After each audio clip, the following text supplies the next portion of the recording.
سورہ کہف بھی اسی ترتیب میں جو اس سے پہلے صورتیں آتی ہیں اسی سلسلے کی ایک کڑی ہے، اور یہ بالکل آپ دیکھیے کہ اس میں اصحاب کہف کا جو واقعہ ہے وہ وہی سچویشن ہے جو اس وقت پیش آ رہی ہے مسلمانوں کو، صحابہ اکرام کو، جو کم و بیش اصحاب کہف کو پیش آئی تھی ان کے دور میں۔ حالات تنگ ہو گئے تھے، ایمان کی بقا بہت زیادہ ناممکن ہو گئی تھی، لوگ اپنے گھروں کو اپنے ایمان کی بقا کے ساتھ ترک کر کے وہ اور دیگر دور دراز علاقوں کا یعنی ہجرتیں کر رہے تھے۔ تو یہاں پر اللہ تعالیٰ نے اصحاب کہف کا واقعہ ذکر کر کے ان مہاجرین کو جو اصلاً اب مکہ سے نکل رہے تھے، ایک تو ان کو اس بارے میں ایک باقاعدہ واضح احکامات و ہدایتیں دیں کہ بھائی اصل چیز ایمان، اس کی بقا کے لیے اس طریقے سے اصحاب کہف نے اپنے گھر کو چھوڑ کر کہف کی طرف پناہ لی تھی۔ تو اسی طریقے سے اگر تمہیں اس زمین میں بظاہر مکہ میں تمہیں ایمان پر باقی رہنا ناگزیر ہو گیا ہے اور یہاں تمہیں اللہ تعالیٰ کی فرما برداری کرنا انتہائی مشکل ہوتا جا رہا ہے، لہذا آپ تم ہجرت کرو، اللہ تعالیٰ تمہارے ہجرت کرنے کے نتیجے میں تمہارے دنیاوی اور اخروی تمام درجات کو بلند فرما دے گا۔ اس اعتبار سے تو سورہ کہف جو ہے وہ اس میں یہ باتیں ارشاد فرمائی گئی ہیں۔ دوسرا یہ کہ سورہ کہف کا ایک خاص تعلق یہ ہے کہ جیسا کہ روایت سے معلوم ہوتا ہے کہ یہ سورہ کہف اصلاً دعوت مبارزت میں ایک بہت بنیادی دلیل ہے، یعنی جب دجالی دور کی شروعات ہوگی اور فتنے دن بدن بڑھتے چلے جائیں گے تو ان فتنوں کے اندر انسان کو رہنمائی اور صحیح راستہ اختیار کرنے کی طرف جو چیز بار بار آمادہ کرتی ہے وہ یہ ہے کہ سورہ کہف کا آدمی مطالعہ کرے۔ تو اس میں ایمان کی جلا بھی ہے اور اس میں وہ ایسے مثالیں بھی دی گئی ہیں کہ آدمی حالات کیسے بھی ناسازگار ہوں اس کو ایمان پر ہی باقی رہنا چاہیے۔ شروع کرتے ہیں اللہ کے نام سے، بڑا ہی مہربان نہایت رحم کرنے والا ہے۔ تمام تعریف اللہ کے لیے ہے کہ اس نے اپنے بندے پر کتاب اتاری، وَلَمْ يَجْعَل لَهُ عِوَجًا، اور اس کتاب میں کسی قسم کی کوئی ٹیڑھ اور کسی قسم کی کوئی کجی نہ رکھی، یعنی اس میں اسی کتاب میں واضح ہے اس میں کوئی کجی نہیں ہے۔ اور یہ کتاب قیم ہے، قیم کا مطلب ایک ایسی سراپا اسکیل ہے کہ جو انسانی زندگی کو پورے طور پر راستے کو اس کے بالکل درست کر دیتا ہے، تاکہ وہ اللہ تعالیٰ تاکہ اس کے ذریعے سے ڈرائے لِيُنذِرَ بَأْسًا شَدِيدًا، ایک سخت عذاب سے جو اللہ تعالیٰ کی طرف سے ہوگا، اور مبشرین اور مومنین کو خوشخبری دے دی جائے جو لوگ نیک عمل کریں گے کہ ان کے واسطے بڑا اجر ہے۔ اس بَأْسًا شَدِيدًا مِن لَدُنْهُ جو اللہ تعالیٰ کی طرف سے ایک سخت قسم کی پکڑ آئے گی، اس کی طرف بعض لوگوں نے اشارہ کیا ہے کہ آخر زمانے میں جو دجال کے فتنے ہوں گے اس کو باعث شدید سے تعبیر فرمایا، جیسا کہ اس میں خاص طور پر مناظر احسن گیلانی رحمۃ اللہ علیہ نے جو اس کی ایک مکمل تفسیر لکھی ہے، تفسیر سورہ کہف، اس میں اس آیت سے اس کی طرف اشارہ کیا ہے۔ مولانا کی بھی ہے تأملات فی سورۃ الکہف، اچھا، مولانا علی میاں صاحب تو اس میں یعنی کہ وہ مناظر احسن گیلانی تو بہت مولانا سید سلمان ندوی کے ساتھی مطلب ہم اصل لوگوں میں سے ہیں، اچھا ہاں انہی کے ہم اصل لوگوں میں سے تھے، اور دونوں کا قلم اتنا ہی زود تھا اتنا ہی اپنے وہاں سلمان صاحب سید سلمان ندوی، سید سلمان ندوی سیرت الندوی مولانا اس دور کے علماء میں سے ہیں، سید مناظر احسن گیلانی، ان کی تدوین حدیث ہے، تدوین قرآن ہے، بہت جاننا تو وہ خیر بہت علمی شخصیت بھی تھی، تو انہوں نے اس کے اوپر بہت اپنے غور و فکر کر کے جو تفسیر انہوں نے باقاعدہ پوری لکھی ہے، اس میں باسن شدیدن سے مراد دجالی فتنے دیے کہ یہ اللہ تعالیٰ کی طرف سے ہوں گے۔ مولانا کی کتاب بھی بہت اس موضوع پہ تأملات الذین یعملون الصالحات ان لهم اجرا حسنا، کہ یقین ان لوگوں کے واسطے نیک عمل ہوں گے، یہی وہ اور خوشخبری دیجیے مومنین کے لیے جو نیک عمل کریں گے ان کے واسطے بڑا اجر ہوگا، اور جس میں اس ماکثین فیہ ابدا، اس میں وہ ہمیشہ ہمیشہ رہیں گے، اور آگاہ کر دی ان لوگوں کو کہ جو یہ کہتے ہیں کہ اللہ نے کوئی بیٹا بنا لیا ہے، جو اللہ کا بیٹا تجویز کرتے ہیں ان کو ڈرائیے کہ ان کے پاس کوئی علم نہیں ہے حقیقت کا، نہ تو ان کے آباء و اجداد کے پاس کا کوئی علم ہے۔ بہت بری بہت بڑی بات ہے جو یہ اپنے منہوں سے نکال رہے ہیں، یقیناً یہ جو کہہ رہے ہیں یہ صرف اور صرف جھوٹ ہے، اس کی کوئی حقیقت سے تعلق نہیں ہے۔ آپ قریب ہے کہ آپ اپنے آپ کو گھونٹ دیں ان کی ایمان نہ لانے کے پیچھے، اور بہذا الحدیث یا صفا کہ یہ لوگ اس اللہ تعالیٰ کے اس پیغام پر عمل نہیں کرتے، اس پیغام کو قبول نہیں کرتے، آپ انتہائی غم کے نتیجے یعنی غم کر کے اپنے آپ کو گھونٹ نہ ڈالیں ان کے پیچھے۔ یقیناً ہم نے جو کچھ ہے زمین پر وہ ایک زینت کے طور پر بنایا ہے، اور اس زینت کے ذریعے سے ہم چاہتے ہیں کہ لوگوں کو آزمائیں اور یہ دیکھیں کہ ان میں سے کون ہے جو بہتر عمل کرتا ہے، اور بے شک ہم نے جو کچھ ایک دن ہم یہ کریں گے کہ ہم جو کچھ زمین پر ہم نے بنایا ہے اس کو ہم فنا کر دیں گے اور صاف میدان کر کے زمین کو چھوڑ دیں گے۔ کیا تم نے گمان کہ تم نے خیال کیا کہ بے شک کہف والے اور رقیم اور وہ لوگ جن کے نام لکھ دیے گئے تھے، رقم کہتے ہیں رقم یرقم کا مطلب ہوتا ہے کوئی چیز کو لکھنا۔ تو یہاں پر اس آیت میں واو جو ہے جب یعنی اس کو اصل یا اس کا جو ہے وہ الگ اس کو مانا گیا تو یوں ہے کہ بھئی اصحاب کہف الگ تھے اور رقیم الگ تھے، انہیں دو لوگوں کو تذکرہ ہے۔ اور بعض لوگ کہتے ہیں کہ اصحاب کہف کہ جب نام رقم کر دیے گئے تو ان کو اصحاب الرقیم بھی کہا جانے لگا، دونوں ایک ہی لوگ ہیں یا ایک ہی کچھ وہی چند نوجوان۔ آپ کا کیا خیال ہے اصحاب کہف اور اصحاب رقیم کے بارے میں؟ یعنی دونوں ایک ہی ہیں۔ کانوا من آیاتنا عجبا، یقین وہ ہماری کچھ تعجب چیزوں میں سے تھے، عجائبات قدرت میں سے تھے۔ اذا الفتیۃ الی الکہف، کہ جب نوجوانوں نے کہف کی طرف پناہ لی تو وہ کہنے لگے کہ رب ہمیں اپنی طرف سے رحمت سے نواز دے اور ہمارے معاملے میں ہدایت مقرر فرما دے، ہمارے لیے ہدایت کو آسان فرما دے ہمارے معاملے میں۔ پھر ہم نے ان کے کانوں پر تھپتھپا دیا، کہف یعنی اس غار میں چند سالوں تک وہ سوتے رہے۔ پھر ہم نے ان کو دوبارہ سے اٹھایا تاکہ ہم جانیں کہ ان میں سے کون سا گروہ ایسا ہے جو یہ صحیح شمار کر سکتا ہے کتنے وقت وہ ٹھہرے رہے، کون سا ان نوجوانوں جو گروہ ہے ان میں سے کون صحیح بات کہہ سکتا ہے کتنے دن آخرکار وہ اس کہف میں ٹھہرے رہے۔ پھر ہم اے نبی صلی اللہ علیہ وسلم کو، اے نبی ہم آپ پر یہ ان کی باتیں پڑھ کر یہاں بتا رہے ہیں حق کے ساتھ، بے شک وہ نوجوان تھے جو اپنے رب پر ایمان لے آئے تھے، ہم نے ان کی ہدایت میں اضافہ فرما دیا تھا، ہم نے ان کے دلوں کو مربوط کر دیا تھا کہ جب وہ کھڑے ہوئے تو کہنے لگے کہ ہمارا رب تو آسمان و زمین کا رب ہے، ہم اس کے علاوہ کسی اور کو اپنا الہ ماننے کو ہرگز تیار نہیں ہیں۔ اگر ہم ایسا کہیں تو یقیناً ہم نے انتہائی بیجا اور بالکل ظلماً کوئی بات کہہ دی۔ یہی وہ ہؤلاء قوم اتخذوا، یہ ہماری قوم ہے جس نے اللہ کو چھوڑ کر کئی خدا قرار دے دیے ہیں، جن کے اوپر لا یاتون علیہم سلطان مبین، کہ ان پر اللہ تعالیٰ کی طرف سے کوئی واضح ایسی دلیل موجود نہیں ہے۔ بس اس سے بڑا ظالم کون ہوگا جو اللہ تعالیٰ ہی کی طرف جھوٹی باتیں تہمتاً لگانے لگے۔ اور جب تم لوگوں نے ان لوگوں سے اعتدال یعنی علیحدگی اختیار کر دی ہے اور ان کے خداؤں سے سوائے اللہ کے علاوہ، یعنی آپس میں نوجوانوں نے یہ بات کہی کہ جب تم نے اپنی قوم کی بتوں اور ان کے نظریات سے علیحدگی اختیار کر لی ہے اور ان خداؤں سے جن کو وہ پوچھتے ہیں سوائے اللہ کے، تو چلو اب ہم ایک غار کی طرف پناہ لیں تاکہ تمہارا وہاں پر تم پر اپنی رحمت انڈیل دے اور تمہارے واسطے تمہارے معاملے میں رفق اور ایک انتہائی نرمی کا سامان فراہم کر دے، مہیا کر دے، تمہارے معاملات کو درست کر دے۔ اب اللہ تعالیٰ پھر وہ صاحب کہف میں آ گئے اور پھر وہاں وہ سو گئے، اس کا ذکر پہلے گزرا۔ اور تم دیکھو کہ سورج کو کہ جب وہ ان پر طلوع ہوتا ہے تو وہ اس کہف سے یمین یعنی رائٹ ہینڈ کی طرف بچ کر نکل جاتا ہے، اور جب وہ غروب ہوتا ہے تو وہ ان کو بائیں طرف سے کاٹتا ہوا نکل جاتا ہے، یعنی سورج جب وہاں سے نکلتا ہے تو دائیں طرف سے ہوتا ہوا نکل جاتا ہے، یعنی روشنی آتی ہے لیکن ان کے اوپر مستقل دھوپ نہیں پڑتی، اور جب وہ غروب ہونے لگتا ہے تو گویا کہ اس طرف سے بھی پھر وہ بائیں طرف سے ہوتا ہوا نکل جاتا ہے، ادھر سے بھی روشنی آتی ہے لیکن ان پر دھوپ نہیں آتی، جبکہ وہ ایک بالکل فراخ غار میں یعنی کشادہ غار میں ہے۔ لیکن یہ اللہ تعالیٰ کا ان کے ساتھ ایک خاص انعام ہے، یہ اللہ تعالیٰ کی آیات ہیں کہ جو اللہ تعالیٰ کی جو جس کو اللہ ہدایت عطا فرما دے تو وہی ہدایت پر ہے،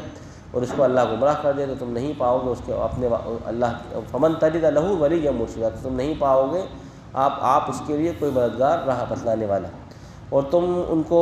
جگتا ہوا محسوس کرو گے، تحسبہم، تمہیں لگے گا کہ وہ بیدار ہیں جبکہ وہ سوئے ہوئے ہیں، اور ہم ان کو دائیں اور بائیں جو ہے کروٹیں دلاتے رہتے ہیں، اور ان کا کتا اپنے دونوں ہاتھ پھیلائے ہوئے ان کی دہلیز پر بالوسیل یعنی اس طریقے سے بیٹھا ہوا ہے، یعنی جیسے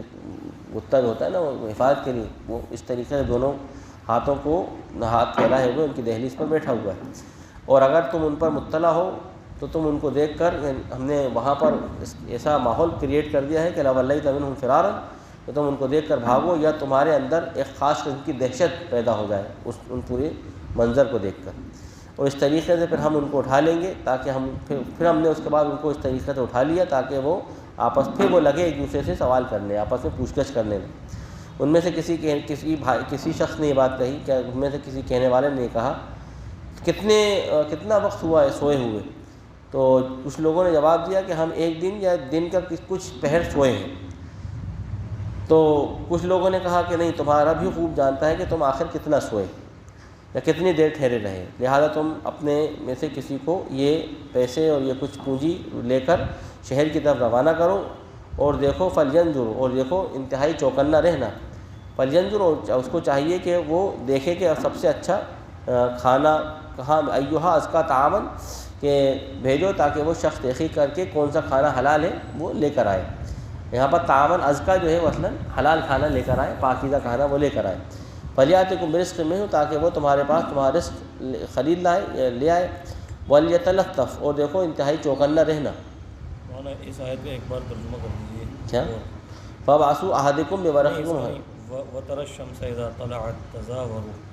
اور آپ دیکھیں گے وَتَرَى الشَّمْسَ إِذَا طَلَعَتْ تَزَاوَرُ عَنْ كَهْفِهِمْ، اور آپ دیکھیں گے سورج کو کہ جب وہ طلوع ہوتا ہے تو وہ ان کی کہف سے رائٹ ہینڈ کی طرف ہو کر کے گزر جاتا ہے، یعنی بچ کر کے نکل جاتا ہے۔ زاور عن کا مطلب ہے بچ کر کے نکل جانا ہے نا۔ تو وہ، اور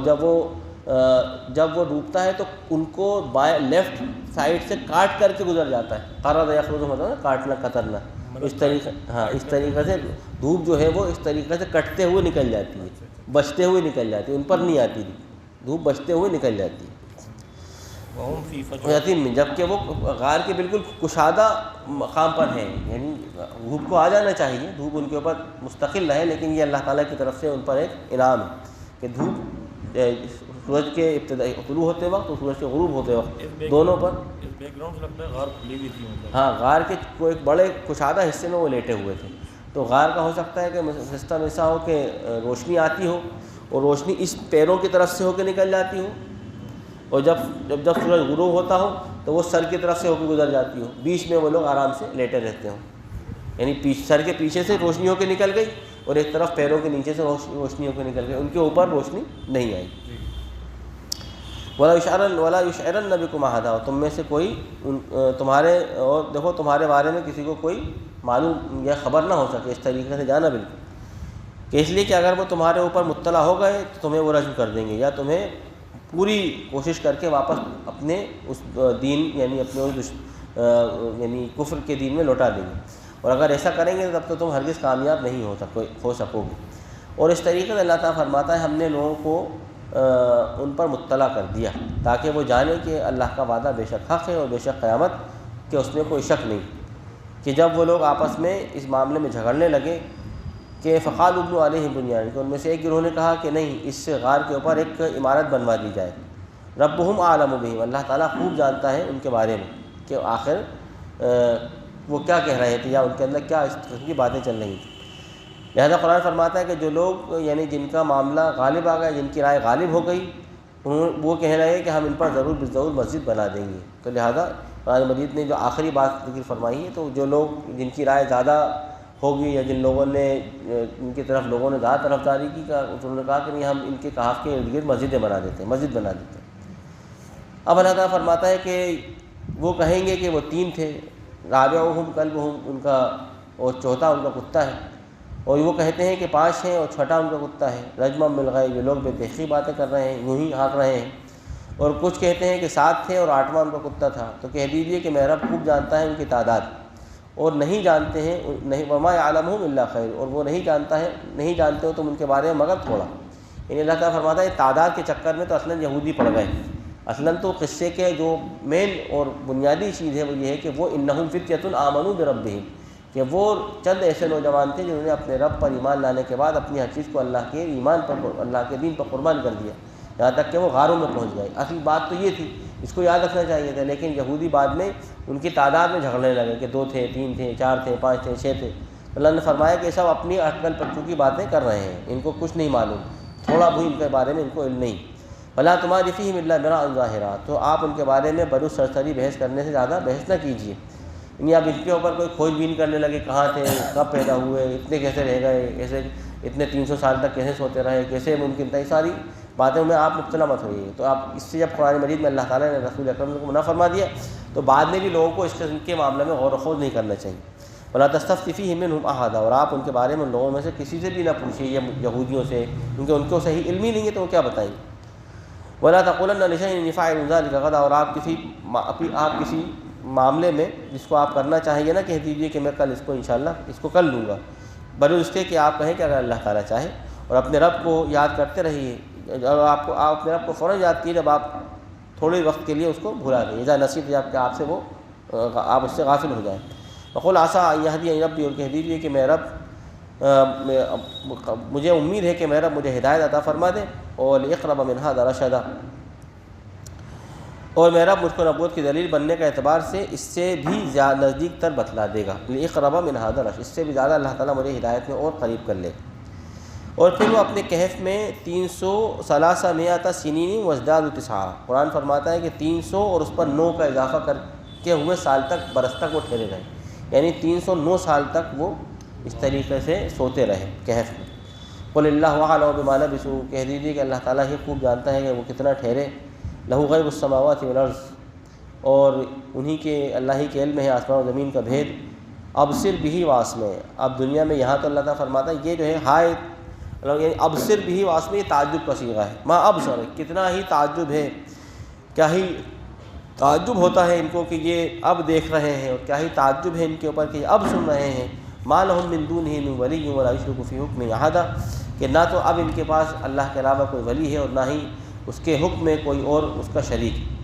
وَاتْلُ مَا أُوحِیَ إِلَیْکَ مِن کتاب ربک، اور آپ ان پر پڑھ کر سنائیے وہ وحی جو آپ پر کی جا رہی ہے اس کتاب میں سے، آپ کے رب کی طرف سے، کہ اللہ تعالیٰ کی بات کو کوئی بدلنے والا نہیں۔ وَلَن تَجِدَ مِن دُونِهِ مُلْتَحَدًا، اور نہیں پاؤ گے تم اللہ کے علاوہ کوئی اور جائے پناہ۔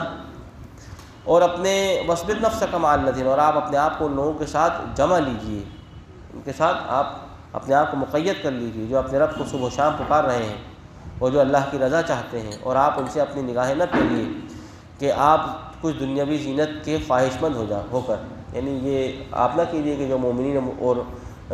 متقین آپ کے مستقل آپ کے ساتھ بیٹھتے ہیں اور آپ کے صرف آپ کی رضا کے لیے اور اللہ کی رضا کے لیے صبح و شام اللہ کی باتیں کر رہے ہیں، تو ان سے چہرہ پھیر لیں اور یہ چند مشرکین اور کافروں کی طرف آپ مائل ہو جائیں یا دنیا کی زینت کو چاہتے ہوئے۔ وَلَا تُطِعْ مَنْ أَغْفَلْنَا قَلْبَهُ، اور آپ اس کی بات میں نہ آئیے جس کے دل کو اللہ نے غافل کر دیا اپنی یاد سے، اور اس نے اپنی خواہشات کی اتباع کی، اور بے شک اس کا معاملہ تو افراط و تفریط کے پر مبنی۔ اور کہہ دیجیے کہ حق تمہارے رب کی طرف سے وہی ہے جو اللہ نے ارشاد فرما دیا، وَمَنْ شَاءَ فَلْيُؤْمِنْ، پر جو چاہے ایمان لے آئے، جو چاہے انکار کرے، بے شک ہم نے ظالموں کے لیے ایک آگ تیار کر دی ہے جس احاطہ بہم سرادقها، کہ جس کی قناتیں، کہ جس کی سرادق جو ہیں قناتیں وہ ان کافروں کو گھیرے ہوئی ہیں، اور اگر یہ لوگ وہاں استغاثہ کریں، پانی مانگیں، تو ان کو ان کا استغاثہ پورا کیا جائے گا اس پانی کے ساتھ، کالمہل، جو تیل کی تلچھٹ کی طرح ہوگا، یشوی الوجوہ، جو چہروں کو بگاڑ دے گا، شوا یشوی، جو چہروں کو جلا کر دے گا، شوا یشوی کا ہوتا ہے جلا کر کسی چیز کے اسٹرکچر کو چینج کر دینا، یشوی الوجوہ، جو چہروں کو جلا کر بگاڑ دے گا، بیس شراب، بہت برا یہ پینا ہوگا، وساعت مرتفقہ، اور بہت برا وہ ٹھکانہ ہوگا۔ یقیناً جو لوگ ایمان لے آئیں گے، نیک عمل کریں گے، ہم یقیناً ان میں سے کسی کے اجر کو جس نے بھی خیر اجر کیا ہے ضائع نہ کریں گے۔ یہی وہ لوگ ہیں جن کے واسطے جنتیں ہیں جن کے نیچے سے نہریں بہتی ہیں، جو حلوا فیہا من اصاور، وہاں پر ان کو پہنائے جائیں گے سونے کے کنگن، اور وہ پہنیں گے وہاں پر انتہائی شاندار قسم کے ہرے ریشم، اور وہ موٹے بھی ہوں گے، اور وہ یعنی خضرا من سندس واستبرق، موٹے بھی ہوں گے اور باریک بھی ہوں گے، یعنی دونوں قسم کے ریشموں کو اللہ تعالیٰ وہاں ان مومنین کو عطا فرمائے گا، اور وہ ٹیک لگائے ہوں گے وہاں پر اپنی مسندوں پر۔ نعم الثواب، یہ بہتر اللہ تعالیٰ کی طرف سے اجر ہے جو اللہ تعالیٰ کی طرف سے ان کو دیا گیا، اور بہتر وہ جگہ ہے جہاں پر ان کو رفق اور نرمی اور آرام اللہ تعالیٰ کی طرف سے پہنچایا جائے۔ اور ان کے واسطے دو آدمیوں کی مثال بیان کی جن میں سے ہم جعلنا لأحدہما جنتین، کہ ہم نے اس میں سے ایک کو دو باغات فرمائے تھے انگوروں کے، وحففناہما بنخل، ان دونوں باغوں کو کھجوروں کے درختوں سے چاروں طرف سے گھیر دیا تھا، وجعلنا بینہما زرعا، اس کے بیچ میں اللہ تعالیٰ نے ایک کھیت بھی ان کے واسطے بنا دیا تھا۔ یعنی اللہ تعالیٰ فرماتا ہے کہ انگوروں کے دو باغ تھے، اور دونوں باغوں کو چاروں طرف سے جو ایک کھجوروں کے درخت لگے ہوئے تھے، اور بیچ میں کھیتی بھی ہوتی تھی، تو گویا کہ اللہ تعالیٰ نے اس باغ میں بہت کچھ نعمتیں اس کو سرفراز کیا ہوا تھا۔ اور یہ دونوں باغ اللہ تعالیٰ فرماتا ہے عطت اکلہا، یہ اپنے یعنی کھیتی اور اس کا پھل جو ہے پورا کا پورا لاتے تھے، ولم تظلم منہ شیئا، اور کسی پھل میں بھی ذرہ برابر وہ کمی نہ کرتے تھے۔ وفجرنا خلالہما نہرا، اور ہم نے ان دونوں باغوں کے درمیان ایک نہر بھی جاری کر دی پھوڑ کر، فجرنا خلالہما نہرا، اور ہم نے ان دونوں کے درمیان ایک نہر بھی جاری کر دی تھی پھوڑ کر، مطلب وہیں سے چشمہ پھوٹا تھا اور اسی سے نہر جاری ہو گئی تھی، ایسا نہیں تھا کہ نہر کہیں سے جاری ہو کر آ رہی تھی۔ گلیشیئر ہاں یعنی مطلب یہ اس کے مطلب یہ ہے کہ وہ ایسا نہر تھی کہ جو چونکہ وہیں پھوٹا ہے چشمہ، تو ظاہر کرتے کہ وہ سب سے خالص پانی اس سے وہ سیراب کیے جاتے۔ وکان لہ ثمر، اور وہاں پر وکان لہ ثمر، پھر اللہ تعالیٰ فرماتا ہے کہ پھر ایک بار باغ جو ہے وہ ثمر آور ہوا۔ فقال لصاحبہ وهو يحاوره انا اکثر منک مالا واعز نفرا، تو آپ کا قرآن بتایا کہ پھر وہ فقال لصاحبہ، تو اس نے اپنے دوست سے کہا، وهو يحاوره، اور وہ اس سے گفتگو کر رہا تھا،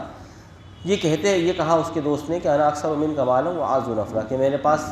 مال بھی بہت زیادہ ہے اور میرے پاس نفیر یعنی قوت بھی زیادہ ہے، اس کے اعتبار سے میں تجھ سے زیادہ طاقتور ہوں۔ ودخل جنتہ وهو ظالم لنفسہ، اور وہ اپنے باغ میں داخل ہوا اور وہ اپنے اوپر ظلم کر رہا تھا۔ قال ما اظن ان تبید هذه ابدا، تو دوسرے ساتھی نے کہا کہ مجھے نہیں لگتا یا مجھے یہ گمان نہیں پڑتا کہ یہ باغ اس پر تو اترا رہا ہے یہ تیرے پاس ہمیشہ ہمیشہ کے لیے رہے، یعنی وقال ما اظن ان تبید هذه ابدا، یعنی اور اس نے کہا کہ مجھے یہ پورا یقین ہے، ما اظن میں گمان نہیں کرتا کہ یہ باغ جو اللہ نے یا جو باغ میرا ہے یہ کبھی برباد ہوگا یا اس پر کوئی مطلب آسمان سے کوئی عذاب آئے گا۔ وما اظن الساعۃ قائمۃ، اور مجھے یہ بھی نہیں لگتا کہ قیامت بھی کبھی قائم ہے، اور اگر بالفرض ولئن رددت الی ربی، اور اگر میں اپنی رب کی طرف بالفرض لوٹایا بھی گیا، یعنی اگر ایسا بھی ہوا کہ مجھے مرنے کے بعد اللہ کی طرف لوٹایا بھی گیا، لأجدن خیرا منہا منقلبا، تو یقیناً ضرور بالضرور میں وہاں پر بھی اللہ تعالیٰ یعنی میں وہاں پر بھی بہتر منقلب یعنی بہتر ہی جگہ مجھے اللہ تعالیٰ کی طرف سے ملے گی۔ قال لہ صاحبہ وهو يحاوره اکفرت بالذی خلق، اس کے دوسرے ساتھی نے اس سے بات کہی جبکہ وہ بھی اس سے گفتگو کرتے ہوئے کہ کیا تم نے اکفرت بالذی خلق، کیا تم نے اس ذات کا کفر کیا جس نے تجھے پیدا کیا مٹی سے، پھر نطفے سے، پھر تجھ کو انسان بنا دیا۔ لیکنہ اللہ ربی، لیکن وہ اللہ ہے جو میرا رب ہے اور میں اپنے رب کے ساتھ کسی کو شریک نہیں کرتا۔ ولولا اذ دخلت جنتک فقلت ما، اب یہاں پر سوال یہاں پر عام طور پر ذہن میں یہ بات آتی ہے کہ اس نے یہ کیوں کہا کہ لیکنہ اللہ ربی ولا اشرک بربی احدا، کہ میں اپنے رب کے ساتھ کسی کو شریک نہیں کرتا۔ اوپر تو اس نے کوئی بھی ایسی بات نہیں کہی جس میں سے یہ بات ثابت کی جا سکے کہ یہاں اس شخص نے اللہ تعالیٰ کے ساتھ بھی کسی کو شریک کر دیا ہو، تو یہاں پر اس نے اس کی شرک کی نفی کیوں کی؟ تو یہ آیت کے اندر بظاہر ایسا کوئی شرک ظاہر نہیں ہوتا، تو یہاں پر وہ شرک اس نے کیا ہے وہ اصلاً اپنی قدرت کو اور اپنے لازوال محنت کو وہ سمجھتا رہا کہ اسی کے نتیجے میں یہ پورا باغ اس کو حاصل ہوا ہے، اس کو قرآن مجید نے شرک سے تعبیر کیا۔ تو اس نے کہا کہ تو نے اس ذات کی ہی نفی کر دی جس نے تجھے مٹی سے اور نطفے سے پیدا کیا، پھر تجھے انسان بنایا، لیکن وہی تو اللہ ہے جو میرا رب ہے، یعنی تم یہ سمجھ لے رہا کہ ساری قوت ہے مجھے خود یوں ہی حاصل ہو گئی، اس لیے اس کو قرآن مجید نے شرک سے تعبیر کیا۔ یہ بہت باریک یعنی ایک لطیف بات ہے جو ارشاد فرمائی گئی۔ فقال لصاحبی کا فاعل کون ہے؟ فقال لصاحبی کا فاعل دوسرا دوست اس کا، فقال لہ صاحبہ یحاورہ، ہاں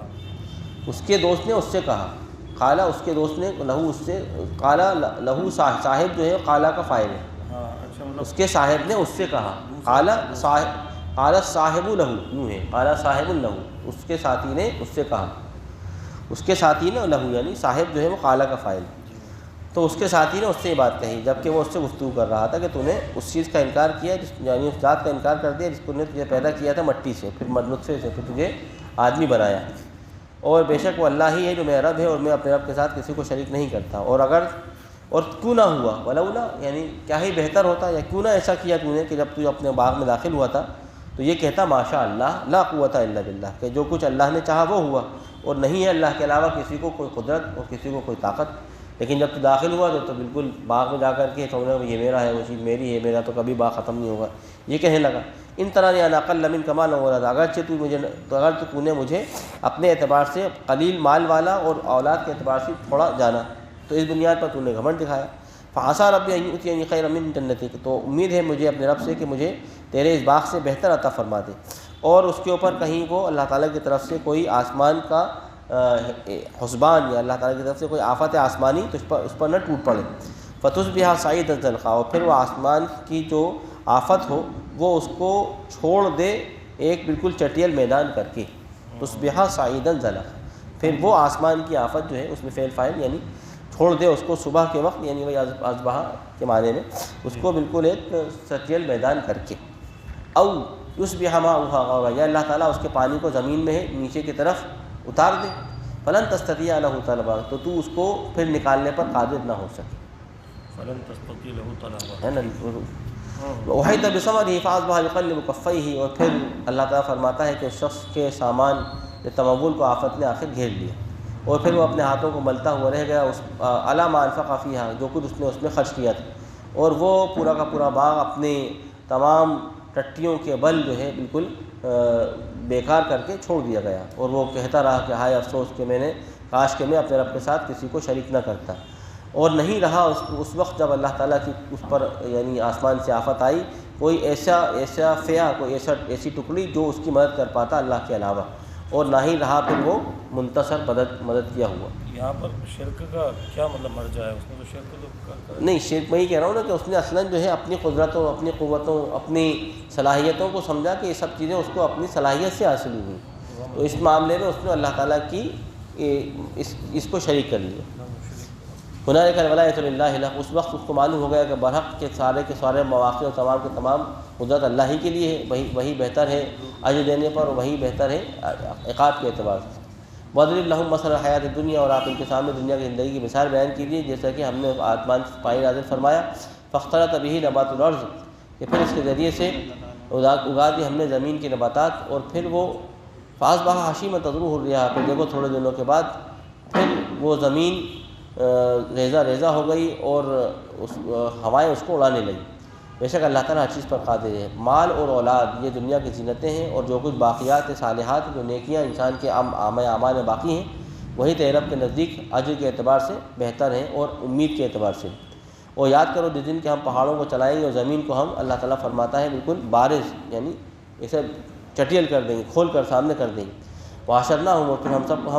ہم پھر ان سب کو جمع کریں گے، ان میں سے کسی کو نہ چھوڑیں گے۔ وعرضوا علی ربک صفا، اس وقت تمام لوگ اللہ تعالیٰ فرماتا ہے صف در صف اللہ تعالیٰ کے سامنے پیش کر دی جائیں گے۔ لقد جئتمونا، اللہ تعالیٰ فرمائے گا دیکھو ہم تم سب کو لے آئے جیسے کہ ہم نے تمہیں پہلی مرتبہ پیدا کیا تھا۔ اس سے معلوم ہوتا ہے کہ جب عالم الارض میں پہلی مرتبہ اللہ تعالیٰ نے انسانوں کو پیدا کیا تو ان کو صف در صف کھڑا کیا تھا۔ اسی فرمایا کما خلقناکم اول مرہ، جب ہم نے تم کو سب سے پہلے تخلیق کیا تھا اسی طریقے سے ہم آج تم کو اسی صف کے ساتھ کھڑا کر رہے ہیں۔ بل زعمتم ان لن نجعل لکم موعدا، بلکہ تم نے یہ گمان کر لیا تھا کہ ہم نے تمہارے لیے کوئی وقت موعود نہیں لکھا ہے۔ اس دن اللہ تعالیٰ فرماتا ہے کہ یعنی نامہ اعمال رکھ دیا جائے گا، پھر دیکھیں گے مجرمین اور اپنے نامہ اعمال کو دیکھ کر کے وہ سہمے جائیں گے، مما فیہ، جو کچھ اس میں وہ دیکھیں گے، اور کہیں گے کہ ہائے ہماری یہ کتاب، یہ ہمارا نامہ اعمال، نہ تو اس نے کوئی چھوٹی چیز اور نہ کوئی بڑی چیز ایسی ہے جو چھوڑی ہو، مگر یہ کہ اس کو اس نے شمار کر لیا ہے، اور جو کچھ بھی انہوں نے برائیاں کی ہوں گی وہ سب وہاں پر ان کو اپنے سامنے حاضر مل جائیں گی۔ اور تیرا ولا یظلم ربک احدا، اس دن تیرا کسی پر ذرہ برابر ظلم نہ فرمائے گا۔ اور یاد کر جب ہم نے فرشتوں سے کہا کہ سجدہ کرو آدم کا، فسجدوا، تو انہوں نے سجدہ کیا آدم کا سوائے شیطان کے، اور وہ جناتوں میں سے تھا، اس نے اپنے رب کی نافرمانی کی۔ اور اب اے لوگوں، کیا تم شیطان کو اور اس کی ذریت کو اللہ کے علاوہ جو ہے اپنا ولی تسلیم کر رہے ہو، جبکہ وہ تمہارا کھلا ہوا دشمن ہے؟ یقیناً ظالموں کے لیے بہت برا جو ہے یہ بدلہ ہے، یعنی اگر وہ جو بدل اختیار کر رہے ہیں وہ بہت برا بدل ہے جو اللہ کو چھوڑ کر وہ اختیار کرتے ہیں۔ ما اشہدتہم خلق السماوات، اللہ تعالیٰ نے ان خداؤں کو جن کو تم اللہ تعالیٰ کے یعنی برابر یا ان کا ہمسر سمجھتے ہو، اللہ تعالیٰ نے ان کو اس وقت گواہ نہ بنایا تھا جب اللہ نے آسمان و زمین کو پیدا کیا تھا، نہ ہی ان کی جانوں کی تخلیق کے وقت۔ وما کنت متخذ المضلین عضدا، اللہ تعالیٰ فرماتا ہے کہ میں ایسے گمراہ کرنے والے دوستوں کو اپنا بازو نہیں بناتا یا اپنا شریک کار نہیں بناتا۔ اور جس دن اللہ تعالیٰ فرماتا ہے یوم یقول نادوا شرکاء الذین زعمتم، اور اس دن وہ فرمائے گا کہ پکارو، یعنی اللہ تعالیٰ مشرکین سے کہا پکارو تمہارے تمام خداؤں کو جن کو تم اللہ کے علاوہ دنیا میں پکارا کرتے تھے، لہذا پھر وہ لوگ پکاریں گے ان کو، فلم یستجیبوا لہم، تو وہ ان کو جواب نہ دیں گے، اور ہم ان کے درمیان اللہ تعالیٰ فرماتا ہے ایک آڑ کر دیں گے۔ ورأى المجرمون النار، اور اس وقت مجرم لوگ آگ دیکھیں گے اور ان کو یقین ہو جائے گا کہ اب وہ اس میں گرنے والے، اور وہ ان سے بچنے کا کوئی بھی راہ نہ پائیں گے۔ ہم نے اس قرآن مجید میں انسانوں کو سمجھانے کے لیے ہر قسم کی مثالیں بیان کر دی ہیں، اور بے شک انسان تو بڑا ہی جھگڑے میں سب سے بڑھ کر ہے، یعنی انسان اکثر انسان تو بہت زیادہ جھگڑا کرنے والا ہے، اور لوگ ایمان لانے سے کیوں باز آ گئے جبکہ ان کے پاس ہدایت آ گئی تھی، اور وہ اپنے ویستغفر ربہم، اور یہ کہ وہ اپنے رب کی استغفار کرتے سوائے اس بنیاد پر الا ان تأتیہم سنۃ الاولین، کہ کہیں ان پر بھی اس طریقے سے اللہ تعالیٰ پرانے لوگوں کی سنتیں نہ لے آئے، یا پھر اللہ تعالیٰ ان پر عذاب لے آئے بالکل ان کے سامنے۔ وما نرسل المرسلین، ہم نہیں بھیجتے ہیں کسی رسول کو مگر یہ کو خوشخبری دینے کے لیے اور ڈرانے کے لیے، اور جو لوگ اللہ تعالیٰ فرماتا ہے کافر وَيُجَادِلُ الَّذِينَ كَفَرُوا بِالْبَاطِلِ، اور اللہ تعالیٰ فرماتا ہے کافر باطل کے ذریعے سے جھگڑ رہے ہیں ناحق بنیادوں پر تاکہ وہ حق کو اس کے ذریعے سے مچلا دیں، اور ہماری آیات کے ساتھ وہ ٹھٹا اور مذاق کر رہے ہیں، اور اس سے جب ما انذروا، اس سے ہم نے ان کو ڈرایا تھا اسی کو انہوں نے مذاق بنا دیا، اور ومن اظلم ممن ذکر بآیات ربہ، اس سے بڑا ظالم کون ہوگا جس کو اللہ کے رب اپنے اس کے رب کی آیت سے نصیحت کی جائے اور وہ اس سے اعراض کرے، اور جو ونسیٰ ما قدمت یداہ، اور جو کچھ اس نے برائیاں آگے بھیجی اس کو بھی بھول جائے۔ ہم نے یقین ان کے دلوں پر ایک بوجھ اور ایک پردہ ڈال دیا ہے کہ وہ اس بات اور اس قرآن مجید کی حقیقی معرفت سے آگاہ ہو سکیں اور اس کو سمجھ سکیں، اور ان کے کانوں میں اللہ تعالیٰ نے ایک ڈاٹ ڈال دیا ہے، اور اگر آپ اے رسول ان کو پکاریں گے ہدایت کی طرف، ہرگز وہ کبھی فلن یہتدوا اذا ابدا، اب تو وہ ہرگز کبھی بھی اس کی طرف ہدایت نہ پا سکیں گے۔ آپ کا رب انتہائی مغفرت کرنے والا رحم کرنے والا ہے۔ اگر اللہ تعالیٰ ان لوگوں کا ان کے کیوں پر فوراً ہی مواخذہ کرنے لگے تو ان کے واسطے عذاب میں فوراً جلدی کر دی جائے۔ بل لہم موعد، لیکن اللہ تعالیٰ نے ان کے لیے ایک وقت معین کر دیا ہے کہ اس وقت سے پھر یہ کبھی بھی لن یجدوا من دونہ موئلا، پھر نہیں روز قیامت کہ اس سے پھر یہ لوگ کوئی پناہ کی جگہ نہیں پائیں گے۔ کیا بولتا ہے؟ یہی بولتا مائک سے کچھ آواز آتی ہے۔ وَتِلْكَ الْقُرَىٰ أَهْلَكْنَاهُمْ، اور یہ بستیاں ہیں جن کو ہم نے ہلاک کر دی، موئلہ مطلب جائے پناہ، جائے پناہ۔ وَتِلْكَ الْقُرَىٰ، یہ ہیں وہ بستیاں جن کو ہم نے ہلاک کر دیا جب وہ لما ظلموا، جب وہ اپنے یعنی ظلم میں پورے رچ بس گئیں۔ وَجَعَلْنَا لِمَهْلِكِهِم مَّوْعِدًا، اور ہم نے ان کی ہلاکت کا ایک وقت بھی مقرر کر دیا۔ اور جب کہا موسیٰ نے اپنے نوجوان ساتھی یعنی یوشع بن نون سے، لَأَبْرَحُ حَتَّىٰ أَبْلُغَ مَجْمَعَ، میں برابر چلتا رہوں گا، لا برح یہ جو ہوتا ہے یعنی کنٹینیوس ٹینس کے لیے ہوتا ہے، لا ابرح لا ازال لا ابرح لا، میں برابر چلتا رہوں گا حتیٰ ابلغ، یہاں تک کہ میں پہنچ جاؤں دونوں سمندروں کی ملنے کی جگہ پر، جہاں پر میڈیٹرینین کو دونوں سمندر ملتے ہیں وہاں پر میں پہنچ جاؤں، یا او امضی حقبہ، یا میں سالوں تک چلتا رہوں، جب تک وہ آدمی یا جب تک وہ بندہ خدا جس کی طرف اللہ تعالیٰ نے اشارہ کیا تھا کہ اس سے تمہیں ملاقات کرنا ہے، جب تک وہ نہیں ملے گا میں چلتا رہوں۔ فلما بلغا مجمع بینہما نسیا حوتہما، پھر جب وہ دونوں پہنچ گئے اس مقام مجمع البحرین تک جہاں دو سمندر ملتے تھے، تو وہاں پر نسیا حوتہما، ان دونوں نے اپنی اس مچھلی کو گما دیا۔ فاتخذ سبیلہ فی البحر سربا، تو اس نے سمندر کے اندر ایک عجیب سی راہ نکال کر کے وہ چلی گئی۔ اللہ تعالیٰ نے کہا تھا کہ مچھلی رکھ لو اپنے مقتل میں اور لے کر چلنا، جہاں وہ مچھلی سمندر میں چلی جائے بس اسی جہاں پر وہ بندہ خدا تمہیں مل جائے گا۔ فلما جاوز قال لفتاه آتنا غدانا، اب جیسے ہی وہ دونوں اس مقام سے جہاں پر وہ مقتل سے نکل کر مچھلی چلی گئی تھی آگے بڑھے، تو حضرت موسیٰ نے اپنے نوجوان ساتھی سے کہا کہ بھائی میرے ناشتہ تو دے دو، ناشتہ چاہیے، بھوک لگ رہی ہے۔ لقد لقینا من سفرنا هذا نصبا، اس سفر سے اب بہت تھکان ہونے لگی، یعنی ابھی تک تو وہ تھکے نہیں تھے لیکن جب جیسے ہی اس ٹارگیٹڈ پوائنٹ سے وہ آگے بڑھے تو پھر ان کو تھکان بھی محسوس ہونے لگی۔ قال ارأيت إذا وينا الصخرة، تو اس وقت ان کے ساتھی نے کہا جب ہم اس چٹان کے پیچھے جہاں پر ہم نے بیٹھ کر کے تھوڑا سا آرام کیا تھا تو وہیں پر وہ فإني نسيت الحوت، وہیں تو میں نے آپ نے بھول گیا اس مچھلی کے بارے میں آپ کو بتانا کہ وما انسانی الا الشیطان، وہ مجھے نہیں بھلایا ہے مگر شیطان نے، ان اذکرہ، کہ میں اس کو یاد کر پاؤں، یعنی میں اس کو یاد کر کے آپ کو بتاتا۔ تو شیطان نے کیوں بھلا دیا؟ شیطان نہیں چاہتا تھا کہ اللہ تعالیٰ کی ملکوت موسیٰ علیہ السلام کو نظر آئے، اور کہ یہ طریقے سے معاملہ یوں ہی یعنی چلتا رہے، تو اس کی طرف اشارہ فرمایا وما انسانی الا الشیطان، کہ مجھے شیطان نے ہی بھلاوے میں ڈال دیا تھا کہ میں اس کو یاد رکھتا تھا۔ اور اے موسیٰ کہ اس نے یعنی مچھلی نے سمندر میں ایک عجیب سا راہ نکال کر کے اس میں چلی گئی، واتخذ سفینہ فی البحر عجبا،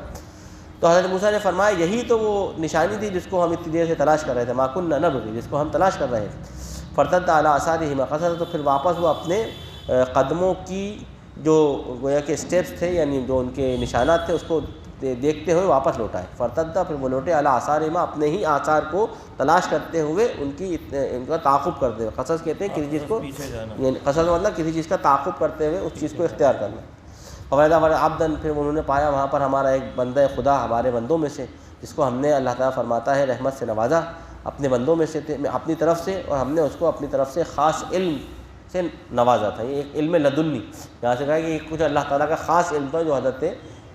اس اللہ تعالیٰ کے بندے کو اللہ نے عطا فرمایا تھا۔ ان کا ذکر قرآن یعنی بخاری کی روایت میں جو کتاب العلم میں ہے، اس میں خضر آتا ہے کہ خضر کو اللہ تعالیٰ نے اپنے خاص علم سے نوازا تھا، اور یہ علم جو تھا وہ گویا کہ تکوینیات کا علم ہو سکتا ہے، یعنی ایسی باتیں جو شرائع سے الگ اور کونی معاملات میں ہوتی ہیں، کہ آسمان بارش کا ہونا اور بجلی کا کڑکنا اور ہواؤں کا چلنا اور انسانوں کا پیدا ہونا، ان کے رزق کے لیے تدابیر کا ہونا، یہ تمام چیزیں وہ ہیں جو شریعت سے الگ کونیات میں سے، تکوینیات میں سے۔ تو خیر اللہ عالم من لدنا علم کہ ہم نے اہل التصوف کہتے ہیں کہ خضر زندہ ہیں اور مل جاتے ہیں کہیں بھی، وہ تو اب وہ سارے کلام ہیں، وہ تو خیر آپ اس میں قرآن میں جتنا ہے کہ بس یہ ہے۔ ایک صاحب نے تو کہا ہمارے یہاں ہندوستان عالم نے کہ انگریزوں سے خضر نے جنگ لڑی ہے۔ اب وہ تو خیر وہ تو طرح طرح کی باتیں ہیں، خیر قرآن مجید میں سب چیزیں نہیں ہیں۔ تو وہ حضرت خضر جن کو اللہ تعالیٰ نے علم خاص عطا فرمایا تھا، اس کو لدن، ہماری طرف سے ایک ہم نے ان کو علم دیا تھا۔ لدن کا مطلب ہوتا ہے ہماری طرف، یہ لدنا جو ہے اصلاً یہ ہماری طرف سے، اس کا ترجمہ یہ ہے لدن۔ جی خضر کا نام نہیں ہے، جو خضر ہیں ان کا نام نہیں ہے، سورہ نہیں، وہ امام بخاری کی روایت میں ہے، کتاب العلم میں بہت تفصیل سے روایت آئی ہے۔ قال انک لن تستطیع معی صبرا، تو ان خضر نے کہا کہ بے شک تم میرے ساتھ صبر کر نہیں پاؤ گے، ٹھیک ہے تم میرے ساتھ چلنا تو چاہتے ہو لیکن میرے کام پر تم صبر نہیں کر پاؤ گے، اور تم کیسے صبر کر سکتے ہو ان چیزوں پر جس کے تمہیں کوئی خبر ہی نہ ہو۔ تو اب موسیٰ نے فرمایا کہ انشاءاللہ آپ مجھے صبر کرنے والا پائیں گے اور میں آپ کے معاملے میں آپ کی نافرمانی نہیں کروں گا۔ تو خضر نے کہا ٹھیک ہے، فَإِنِ اتَّبَعْتَنِي، اگر تم میرے پیچھے چلو گے تو شرط یہ ہے کہ تم مجھ سے کسی بارے میں سوال نہ کرنا یہاں تک کہ میں تم کو خود اس کی وجہ نہ بتا دوں۔ لہذا پھر دونوں چل پڑے، یہاں تک کہ جب وہ دونوں سفینہ یعنی اس کشتی میں سوار ہو گئے، خرقہا، تو اس کو ان دونوں نے خرقہا، اس کو حضرت خضر نے پھاڑ دیا۔ قال خرقتہا، تو حضرت موسیٰ نے فرمایا خضر سے کہ ارے صاحب آپ نے کشتی کو توڑ پھوڑ دیا، اس میں چھید کر دیا تاکہ آپ اس سے کشتی میں سوار لوگوں کو ہلاک کر دیں۔ لقد جئت شیئا امرا، یقینا آپ بہت بھونڈا کام آپ نے کیا، بہت غلط بات کی آپ۔ تو خضر نے کہا کہ الم اقل لک انک لن تستطیع معی صبرا، قال انک لن تستطیع معی صبرا، تو آپ نے تو خضر نے فرمایا کہ یقینا آپ میرے ساتھ صبر نہیں کر سکتے، میں نے کہا تھا پہلے۔ موسیٰ نے فرمایا کہ لا تؤاخذنی بما نسیت، آپ مجھے نہ پکڑیے میرے اس بھول پر، میرے اس بھول چوک پر آپ میرا مواخذہ نہ کیجیے۔ ولا ترہقنی من امری عسرا، اور میرے معاملے میں ایسی تنگی سے پیش مت آئیے۔ پھر لہٰذا پھر دونوں چل پڑے، یہاں تک کہ پھر ان دونوں کو ایک نوجوان یا غلام ملا، اور حضرت خضر نے اس کو ناؤ دیکھا نہ تھا اور قتل کر دیا۔ حضرت موسیٰ نے کہا کہ آپ نے ایک ایسی جان کو قتل کر دیا جو بالکل بے گناہ تھی، بغیر کسی جان کے عوض میں، یقیناً آپ نے بہت بھونڈا کام کیا۔ حضرت خضر نے کہا کہ میں تم سے نہیں کہا تھا کہ تم میرے ساتھ صبر کر نہیں سکتے، میرے ساتھ جو واقعات پیش آئیں گے تو اس پر صبر نہیں کر پاؤ گے۔ قال ان سألتک علی شیء، پھر اس کے بعد حضرت موسیٰ نے فرمایا کہ اگر آج کے بعد میں آپ سے کوئی سوال کروں تو آپ مجھے اپنی صحبت سے نکال دیجیے۔ قد بلغت من لدنی عذرا، اب میری طرف سے آپ کو ایک پورا عذر ہے، یعنی میری طرف سے میں پورا عذر کر چکا ہوں۔ پھر دونوں چلے یہاں تک کہ وہ ایک بستی پر سے ان کا گزر ہوا، اور ان لوگوں نے ان بستی والوں سے کھانے کے لیے کچھ مانگا یا اپنی ضیافت کے لیے کہا، تو ان بستی والوں نے ان دونوں کی ضیافت کرنے سے انکار کر دیا۔ وہاں پر ایک دیوار تھی جو ان کو نظر آئی، تو یرید ان ينقض، جو بالکل قریب تھی کہ ابھی گر جائے، تو حضرت خضر نے اس کو درست کر دیا، سیدھا کر دیا۔ حضرت موسیٰ نے فرمایا، اب سوال تو نہیں کیا بلکہ مشورہ دیا کہ آپ چاہتے تو اس پر کچھ نہ کچھ اجرت لے لیتے۔ حضرت خضر نے کہا کہ بس یہی میرے اور تمہارے درمیان علیحدگی کا وقت ہے، میں اب تم کو ان تمام چیزوں کی تعبیر بتلا دیتا ہوں جس پر تم صبر نہیں کر سکے۔ جہاں تک کشتی کا معاملہ ہے، جس کو میں نے جس میں میں نے جو ہے اس کا ایک پٹرا نکال دیا تھا، تو وہ دو سے وہ فقانت لمساکین، تو وہ کچھ مسکین انسانوں کی کشتی تھی جو کہ سمندر میں کام کر کے اپنا روزینہ کماتے تھے۔ پھر میں نے چاہا کہ میں اس میں کچھ عیب لگا دوں، کیونکہ ایک بادشاہ، ظالم بادشاہ ایسا ہے ان کے پیچھے یا ان کے سلطنت میں جو ہر ایک کشتی کو غصب کر لیتا ہے جس میں کوئی عیب نہ ہو۔ اور جہاں تک وہ بچہ جس کو میں نے قتل کر دیا تو اس کے دونوں والدین مومنین تھے، تو مجھے ڈر تھا کہ کہیں وہ بڑا ہو کر ان کو سرکشی میں مبتلا نہ کر دے اور ان کو کفر پر نہ ڈال دے۔ اور میں نے چاہا کہ میں ان یبدلہما ربہما، اور لہذا پھر میں نے ارادہ کیا کہ اللہ تعالیٰ جو ان کا رب ہے ان کو اس سے بہتر کوئی اولاد عطا فرما دے گا جو ان کے واسطے تزکیہ کا باعث ہوگی اور ان کی واسطے انتہائی رحمت اور شفقت کا بھی نتیجہ بنے گی، یا ان کے لیے اقرب اور رحم کے اعتبار سے بہت قریب ہوگی۔ بغیر وحی کے کیسے ممکن ہے کہ اللہ تعالیٰ نے کسی کو اتنے مطلب گہرے اسرار کے اوپر مطلع فرمایا؟ نہیں، یہ میں یہی تو کہہ رہا ہوں کہ دیکھیے اصلاً اللہ پھر الہام کا راستہ کھل سکتا ہے کہ الہام نہیں، تو اسی لیے تو اصلاً یہ ہے کہ حضرت خضر جو ہیں وہ کوئی نبی تو نہیں ہے، نہ کوئی رسول ہیں، اور ان کو اسی لیے جو اللہ تعالیٰ نے باتیں یا جو علم دیا ہے وہ کونیات میں تکوینیات میں سے ہیں، جو شریعت کا علم نہیں ہے۔ شریعت کا علم تو وہ ہوتا ہے کہ بھائی جو اللہ تعالیٰ نے مطلب بیان فرمایا کہ اس میں آپ کو اصول اور کچھ قواعد کی پابندی اختیار کرنا پڑتی ہے، لیکن کونیات میں اللہ تعالیٰ کا علم چلتا ہے، اس میں اللہ تعالیٰ کسی قاعدے کا پابند نہیں ہوتا، وہ جو چاہے گا کرے گا۔ تو یہاں پر اللہ تعالیٰ نے بظاہر حضرت خضر سے وہ کام کرا کے دکھائے جو کونی معاملات میں سے ہیں، یعنی جس طریقے سے تمام آسمان و زمین کے ہر وقت انتظام ہوتا رہتا ہے، اس میں اللہ تعالیٰ فرشتوں کے ذریعے سے اور دیگر یعنی اپنی قوتوں کے ذریعے سے ان چیزوں کو پورا کرتا ہے۔ اس علم کے بارے میں مزید معلومات کرنے کے لیے نہیں، وہ تو اللہ تعالیٰ نے اتنا ہی بتایا تو بس یہی ہے، اس سے زیادہ معلوم کرنے کی ضرورت نہیں۔ اصلاً اس کا ہم نے نہیں، اصلاً جو ہے ہمیں اس کا مکلف نہیں بنایا گیا، ہمیں شریعت کا مکلف بنایا گیا ہے، اور شریعت کی اتباع کرنے کا مکلف بنایا گیا۔ اب ایسے علم حاصل کرنے کے لیے ہمیں تکلیف ہی نہیں دی گئی تو ہم اس کے پیچھے کیوں پڑیں؟ مطلب یہ نیچر آف لا سے الگ ہے اور ہم نیچر آف لا کے اندر ہیں۔ نہیں، یہ جو ہے وہ کہانیوں میں ہاں کی بات کیجیے، نہیں، اس سے کہا نہیں، اتنا گہرا معاملہ ہو رہا ہے کہ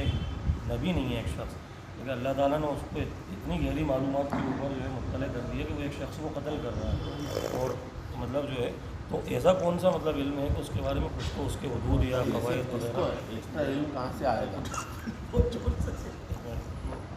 اس کے بارے میں مطلب اس سے کہانی سے کوئی ریلیٹڈ یہ مطلب موسیٰ علیہ السلام کو بھیجا کیوں تھا اللہ تعالیٰ نے؟ اس کا کوئی مطلب وہ ہے کیا ٹیچنگس لینے کے لیے بھیجا تھا؟ بھائی کیونکہ وہ مقامات میں سے اصلاً بخاری کی جو روایت ہے بہت تفصیل سے، وہ میں نے یہاں پر ایسے لکھی، بہت لمبا واقعہ ہو جاتا ہے۔ جیسے کہ روایت میں آتا ہے کہ حضرت موسیٰ علیہ السلام نے کہا کہ اس روئے زمین پر مجھ سے زیادہ کوئی عالم نہیں ہے۔ ظاہر بات ہے رسول اپنے وقت میں سب سے زیادہ عالم ہوتا ہے، تو اللہ تعالیٰ نے یہ بات ارشاد فرمائی کہ نہیں، ایک میرا بندہ ہے جو تم سے بھی کچھ علوم زیادہ رکھتا ہے، یہاں تم اس کے پاس جاؤ۔ تو موسیٰ علیہ السلام پھر وہ علوم حاصل کرنے کے لیے نکلے۔ اصلاً یہ بتانا مقصود ہے کہ اصلاً علم جو ہے اس کا کوئی بھی شخص چاہے وہ رسول ہی کیوں نہ ہو اس کو کا احاطہ نہیں کر سکتا۔ احاطہ علم یہ کسی کے بس کی بات نہیں ہے۔ رسول کو جو بھی علم دیا جاتا ہے وہ احاطے محیط نہیں ہوتا، اللہ تعالیٰ کے علم کو وہ احاطہ نہیں کر سکتا۔ اللہ تعالیٰ اتنا بتاتا ہے بس اتنا ہی وہ لوگوں تک پہنچا دیتا ہے، رسول بھی احاطہ علم نہیں کر سکتا۔ تو شریعت کا جو علم رسول کو دیا جاتا ہے، ظاہر بات ہے کہ اس کو علم کونیات نہیں دیا جاتا، تو لہٰذا کونیات میں اللہ تعالیٰ کی بالکل عین یعنی مرضی کا تابع ہوتا ہے، وہ خود بھی نہیں جانتا کیا ہونے والا ہے، اس لیے کہتا ہے کہ لا اقول لکم انی خزائن اللہ، میں تم سے نہیں کہتا کہ میرے پاس جو ہے خزینے ہیں ان دنیا کے، کیونکہ میں اس کا جو ہے مجھے اس سے کوئی تعلق ہی نہیں ہے، وہ تو اللہ تعالیٰ کے پاس ہے۔ تو یہاں پر اللہ تعالیٰ نے یہ بتانا مقصود ہے کہ اللہ تعالیٰ نے اس دنیا کے نظم و نسق کے بے شمار اسٹرکچر بنا کے رکھے، اور تمام اسٹرکچر پر قدرت اللہ تعالیٰ کی، اور اس اسٹرکچر کے اجرا میں اللہ تعالیٰ جس سے چاہے وہ کام لے لیتا ہے۔ انسانوں کی ہدایت کا ذمہ اللہ تعالیٰ اس طریقے سے انبیاء کو دیا، اس طریقے سے اللہ تعالیٰ ان کونیات کے امور کو فرشتوں اور اپنی قوتوں سے ظاہر کر دیتا ہے۔ یہ گویا کہ اس کا پورا لب لباب ہے۔ مولانا مودودی رحمۃ اللہ علیہ نے اس رائے کو تفہیمات کے اندر اور خود تفسیر کے اندر اس طریقے سے بیان کیا ہے، اور یہ بات زیادہ سمجھ میں آتی ہے۔ اس سے بہت سارے شبہات جو پیدا ہوتے ہیں، سوالات، وہ سارے سوالات اس بنیادی اصول کو سمجھنے سے رفع ہو جاتے تو ہیں۔ مطلب یہ الہام سے مختلف ہے، جن الہامات کی نہیں، الہام تو انسان پر ہوگا اور وہ اس کا مکلف ہوگا، اور الہام ہوگا اس کی شریعت کے حدود کے اندر۔ اب یہ تو حدود شریعت سے ماورا چیز ہے۔ جیسے ایک جو حدیث میں لا تبقی الا المبشرات، ہاں، تو وہ تو خوابوں کے بارے میں کہ اس میں خوشخبریاں کچھ رہتی ہیں، اور وہ بھی اصول شریعت میں ہوتی ہیں، اسی لیے خواب سے کوئی حکم جو ہے وہ ماخوذ نہیں ہوتا، کوئی حکم اس سے استنباط نہیں کیا سکتا۔ خواب جو ہے کسی معاملے میں کوئی شرعی امور میں دلیل نہیں بنتے، یہی تمام فقہاء اور محدثین کا مجموعی جو ہے وہ رائے ہے۔ فارادنا ان یبدلہم ربہم خیرا منہ زکاۃ واقرب رحما، وامر اداروں، اور جہاں تک وہ دیوار جو میں نے درست کر دی تھی تو وہ 2 یتیم بچوں کی تھی جو شہر میں رہا کرتے تھے، اور اس کے نیچے ان کے واسطے اللہ تعالیٰ نے ان کا ایک خزانہ چھپا دیا تھا، اور ان کے والدین بڑے نیک تھے۔ تو اللہ تعالیٰ رب نے چاہا کہ وہ اپنی جب جوانی کو پہنچ جائیں تو وہ اپنے خزانے کو نکال لیں، یعنی اللہ تعالیٰ نے ان کے والدین کی نیکی کی نتیجہ۔ اب دیکھیں یہاں پر 2 باتیں جو ارشاد فرمائی ہیں کہ نیک والدین تھے تو اس کا نتیجہ اس کی اولاد کو پہنچا، اور اس طریقے سے دوسرے والے میں فرمایا کہ اوپر بھی والدین نیک تھے تو اللہ تعالیٰ نے ایک اولاد کو جو بگڑنے والی تھی اس کو اللہ تعالیٰ نے اپنی خاص تدبیر سے جوانی سے پہلے ہی اس کا انتقال ہو گیا، اللہ نے ان کو دوسری ایک اولاد دے دی۔ تو یہ اللہ تعالیٰ کی بہت ساری نعمتیں اور اس دور میں بھی اللہ کے کچھ ایسے بندے ہو سکتے ہیں جو اللہ تعالیٰ ان اسٹرکچرس کے کام ان سے لے رہا ہو۔ نہیں، مطلب یہ کام اللہ تعالیٰ تو فرشتوں سے لیتا ہے نا، کونیات کتنے بھی امور ہیں وہ تو اللہ تعالیٰ کو۔ مولانا یہ ایک اسپیشل کیس ہے۔ ہاں بس ایک اسپیشل کیس تھا، لوگوں کو علم اور بھی ہو سکتے ہیں کیا؟ نہیں، تو اسی میں جو آتا ہے نا روایت جو بخاری کی ہے، اس میں یہ بات اللہ کے رسول نے فرمائی کہ کاش حضرت موسیٰ جو ہے خاموش رہتے تو ہمیں اللہ تعالیٰ کی طرف سے اور اس قسم کے علم ہوتا کہ اللہ تعالیٰ اور کیا کیا چیز ہمیں دکھاتا، لیکن وہ خاموش نہیں رہے تو یہ معاملہ یہیں ختم ہو گیا۔ اگر مگر والا وہ ہو گیا نہیں، حضرت اللہ کے رسول نے فرمایا کاش کہ وہ ایسا کرتے۔ وما فعلتہ عن امری، دیکھو میں نے اس کو اپنی رائے سے نہیں کیا، یہ کہا ہے خضر نے کہ یہ سب میں نے اپنی طرف سے نہیں کیا۔ ذالک تعویل ما لم تستطع علیہ صبر، یہ ہے وہ حقیقت جس کے بارے میں تم صبر نہیں کر سکے۔ اللہ نے مجھ سے کہا، میں نے کر دیا۔ اب اللہ تعالیٰ جو کہے گا وہ یقیناً اس میں کوئی سوال نہیں کر سکتا۔ اب اللہ نے کہا اس کو مار دو، اب ظاہر بات ہے اللہ خالق ہے یا مخلوق ہے، جو چاہے اللہ تعالیٰ فیصلہ کر دے۔ اللہ تعالیٰ ظالم نہیں ہوگا نا، کیونکہ اللہ تعالیٰ جو کام کرتا ہے وہ حکمت اور اس کی اصل خیر سے کبھی خالی نہیں ہوتی۔ بظاہر وہ ہمیں ظلم یا بظاہر ہمیں وہ اپنے لیے ایک انتہائی مشقت و مصیبت نظر آئے، لیکن وہ اسی لیے امام غزالی رحمۃ اللہ علیہ نے کہا ہے کہ اللہ کا کوئی بھی امر وہ خیر سے کے بغیر نتیجہ خیز نہیں بنتا، چاہے وہ دنیا میں بظاہر رونما ہونے والا فساد ہی کیوں نہ ہو۔ وہی نہیں تھی تو ان کو کیسے ادراک ہوا کہ اللہ تعالیٰ نے ان کو؟ یہی تو میں کہہ رہا ہوں کہ یہ تو یہ ہے متشابہات میں سے، وہ اللہ کے علم ہے کہ اللہ نے ان کے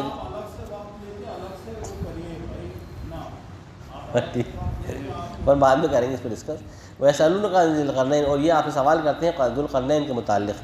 اب یہ ذو القرنین جو ہے یہ کون تھا، تو اس کے بارے میں الگ الگ خیالات مفسرین ظاہر کیے ہیں۔ بعض لوگوں نے کہا ہے الیگزینڈر دا گریٹ، بعض لوگوں نے کہا ہے کہ نہیں یہ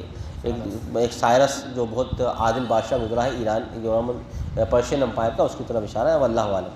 والساعۃ علیکم منہ ذکراتوں میں تم کو ان کی باتیں پڑھ کر سناتا ہوں اس کے متعلق۔ ہم نے اس کو زمین میں خوب حکومت عطا فرما دی، ہم نے اس کو تمکین سے مراد ہوتا ہے حکومت۔ شیخ نے یہاں پر ترجمہ بھی کیا ہے کہ اور ہم نے ان کو روئے زمین پر حکومت دی تھی۔ وَآتَيْنَاهُم مِّن كُلِّ شَيْءٍ سَبَبًا، ہم نے ان کو ہر چیز کی سامان اور ہر چیز کے یعنی ان کے پاس ایک قوت کی سبب، یعنی ہر سبب یعنی ہر ذریعہ ان کے پاس اللہ نے عطا فرما دیا۔ لہذا ان تمام ذرائع کو اختیار کر کے ایک مہم پر وہ روانہ ہوئے، اور جب وہ سورج کے غروب ہونے کے مقام تک پہنچ گئے تو انہوں نے دیکھا کہ وہ غروب ہو رہا ہے ایک پانی تغرب فی عین حمیہ، کہ وہ دیکھا کہ وہ ایک چشمے میں جو گدلا ہے اس میں ڈوب رہا ہے، دکھلائی دیا۔ وَقَبَلَهَا انتہا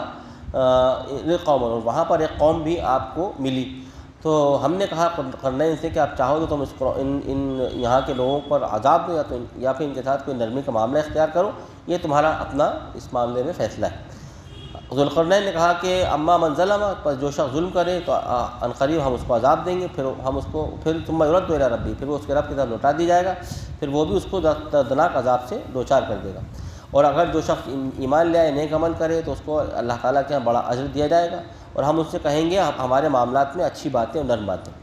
پھر حضرت ذوالقرنین نے دوسرا کوئی مہم پر روانہ ہوئے، اور یہاں تک کہ وہ سورج کے طلوع ہونے کے مقام تک پہنچ گئے۔ یہاں طلوع شمس اور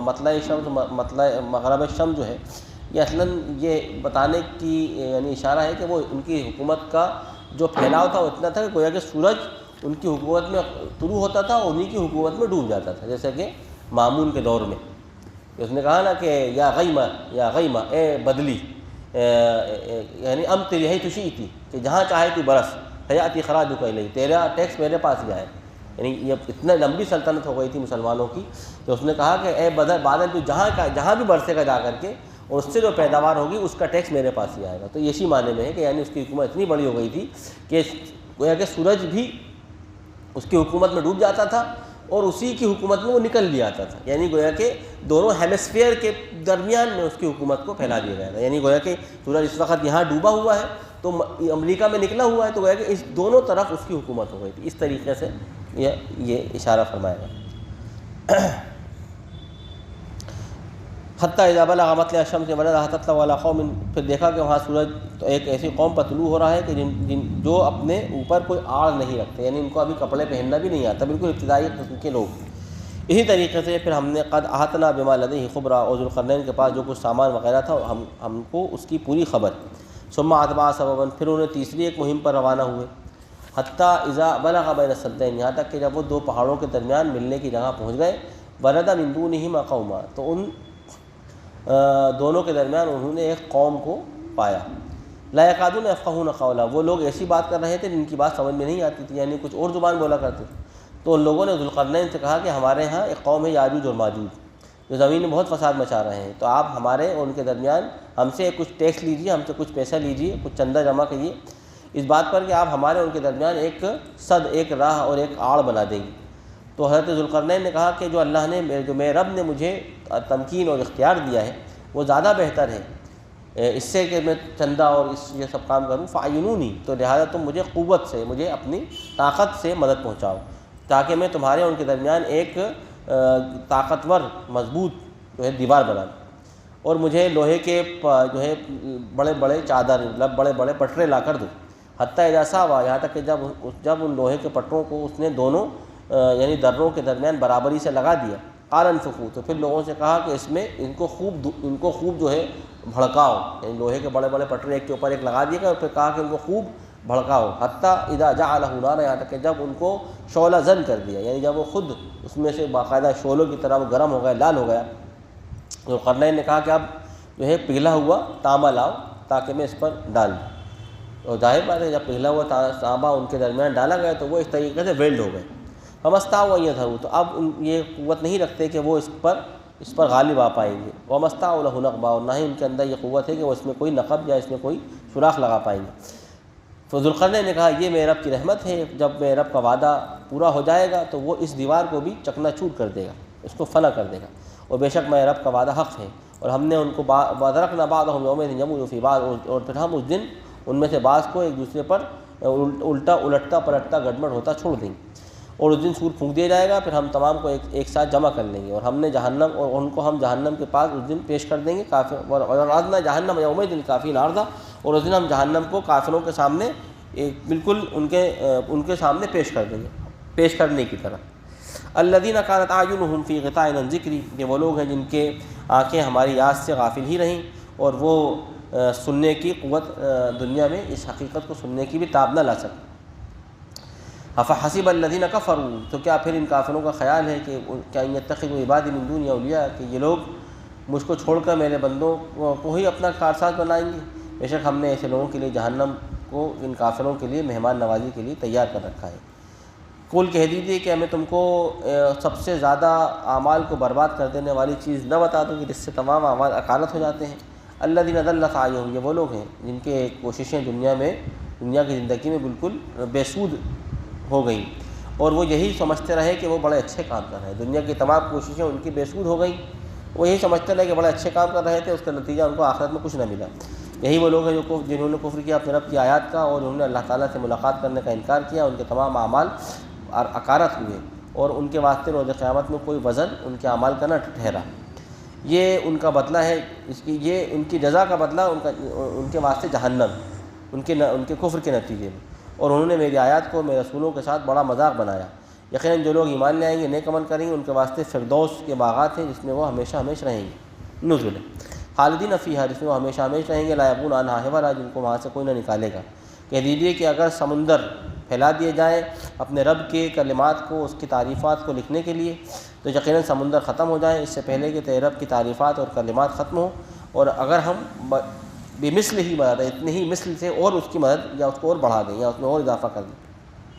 آ جائیں اس کی مدد کے لیے آ جائیں۔ قل انما انا بشر مثلکم، تو کہہ دیجیے کہ بے شک میں تمہاری طرح ایک انسان ہوں، ایک بشر ہوں تمہاری طرح، جس پہ اللہ تعالیٰ کی طرف وحی کی جاتی ہے، اور بے شک تمہارا خدا تو الہ واحد ہے، بس جو اللہ تعالیٰ سے ملاقات کرنے کی امید رکھتا ہے تو اس کو چاہیے کہ وہ نیک عمل کرے اور اپنے رب کے عبادت میں کسی کو شریک نہ کرے۔ یہاں پر سورہ کہف اپنے اختتام کو پہنچتی ہے۔ اب سورہ مریم ہم شروع کرتے ہیں۔ بسم اللہ الرحمن الرحیم۔ کاف ہا یا عین صاد، یہ حروف مقطعات ہیں۔ ذکر رحمت ربک عبدہ زکریا، اور آپ اپنے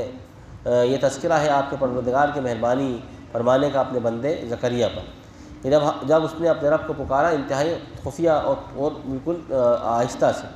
اے رب میرے ہڈیاں جو ہیں وہ بالکل بوجھ ہو گئی، وہن العظم، یعنی میری ہڈیاں بوڑھی ہو گئیں، اور میرا سر جو ہے وہ بڑھاپے سے بھبک اٹھا، یعنی میرے بال بالکل سفید ہو گئے، اور میں تجھے پکار کر کبھی نامراد نہیں رہا ہوں۔ اور میں اپنے بعد اپنے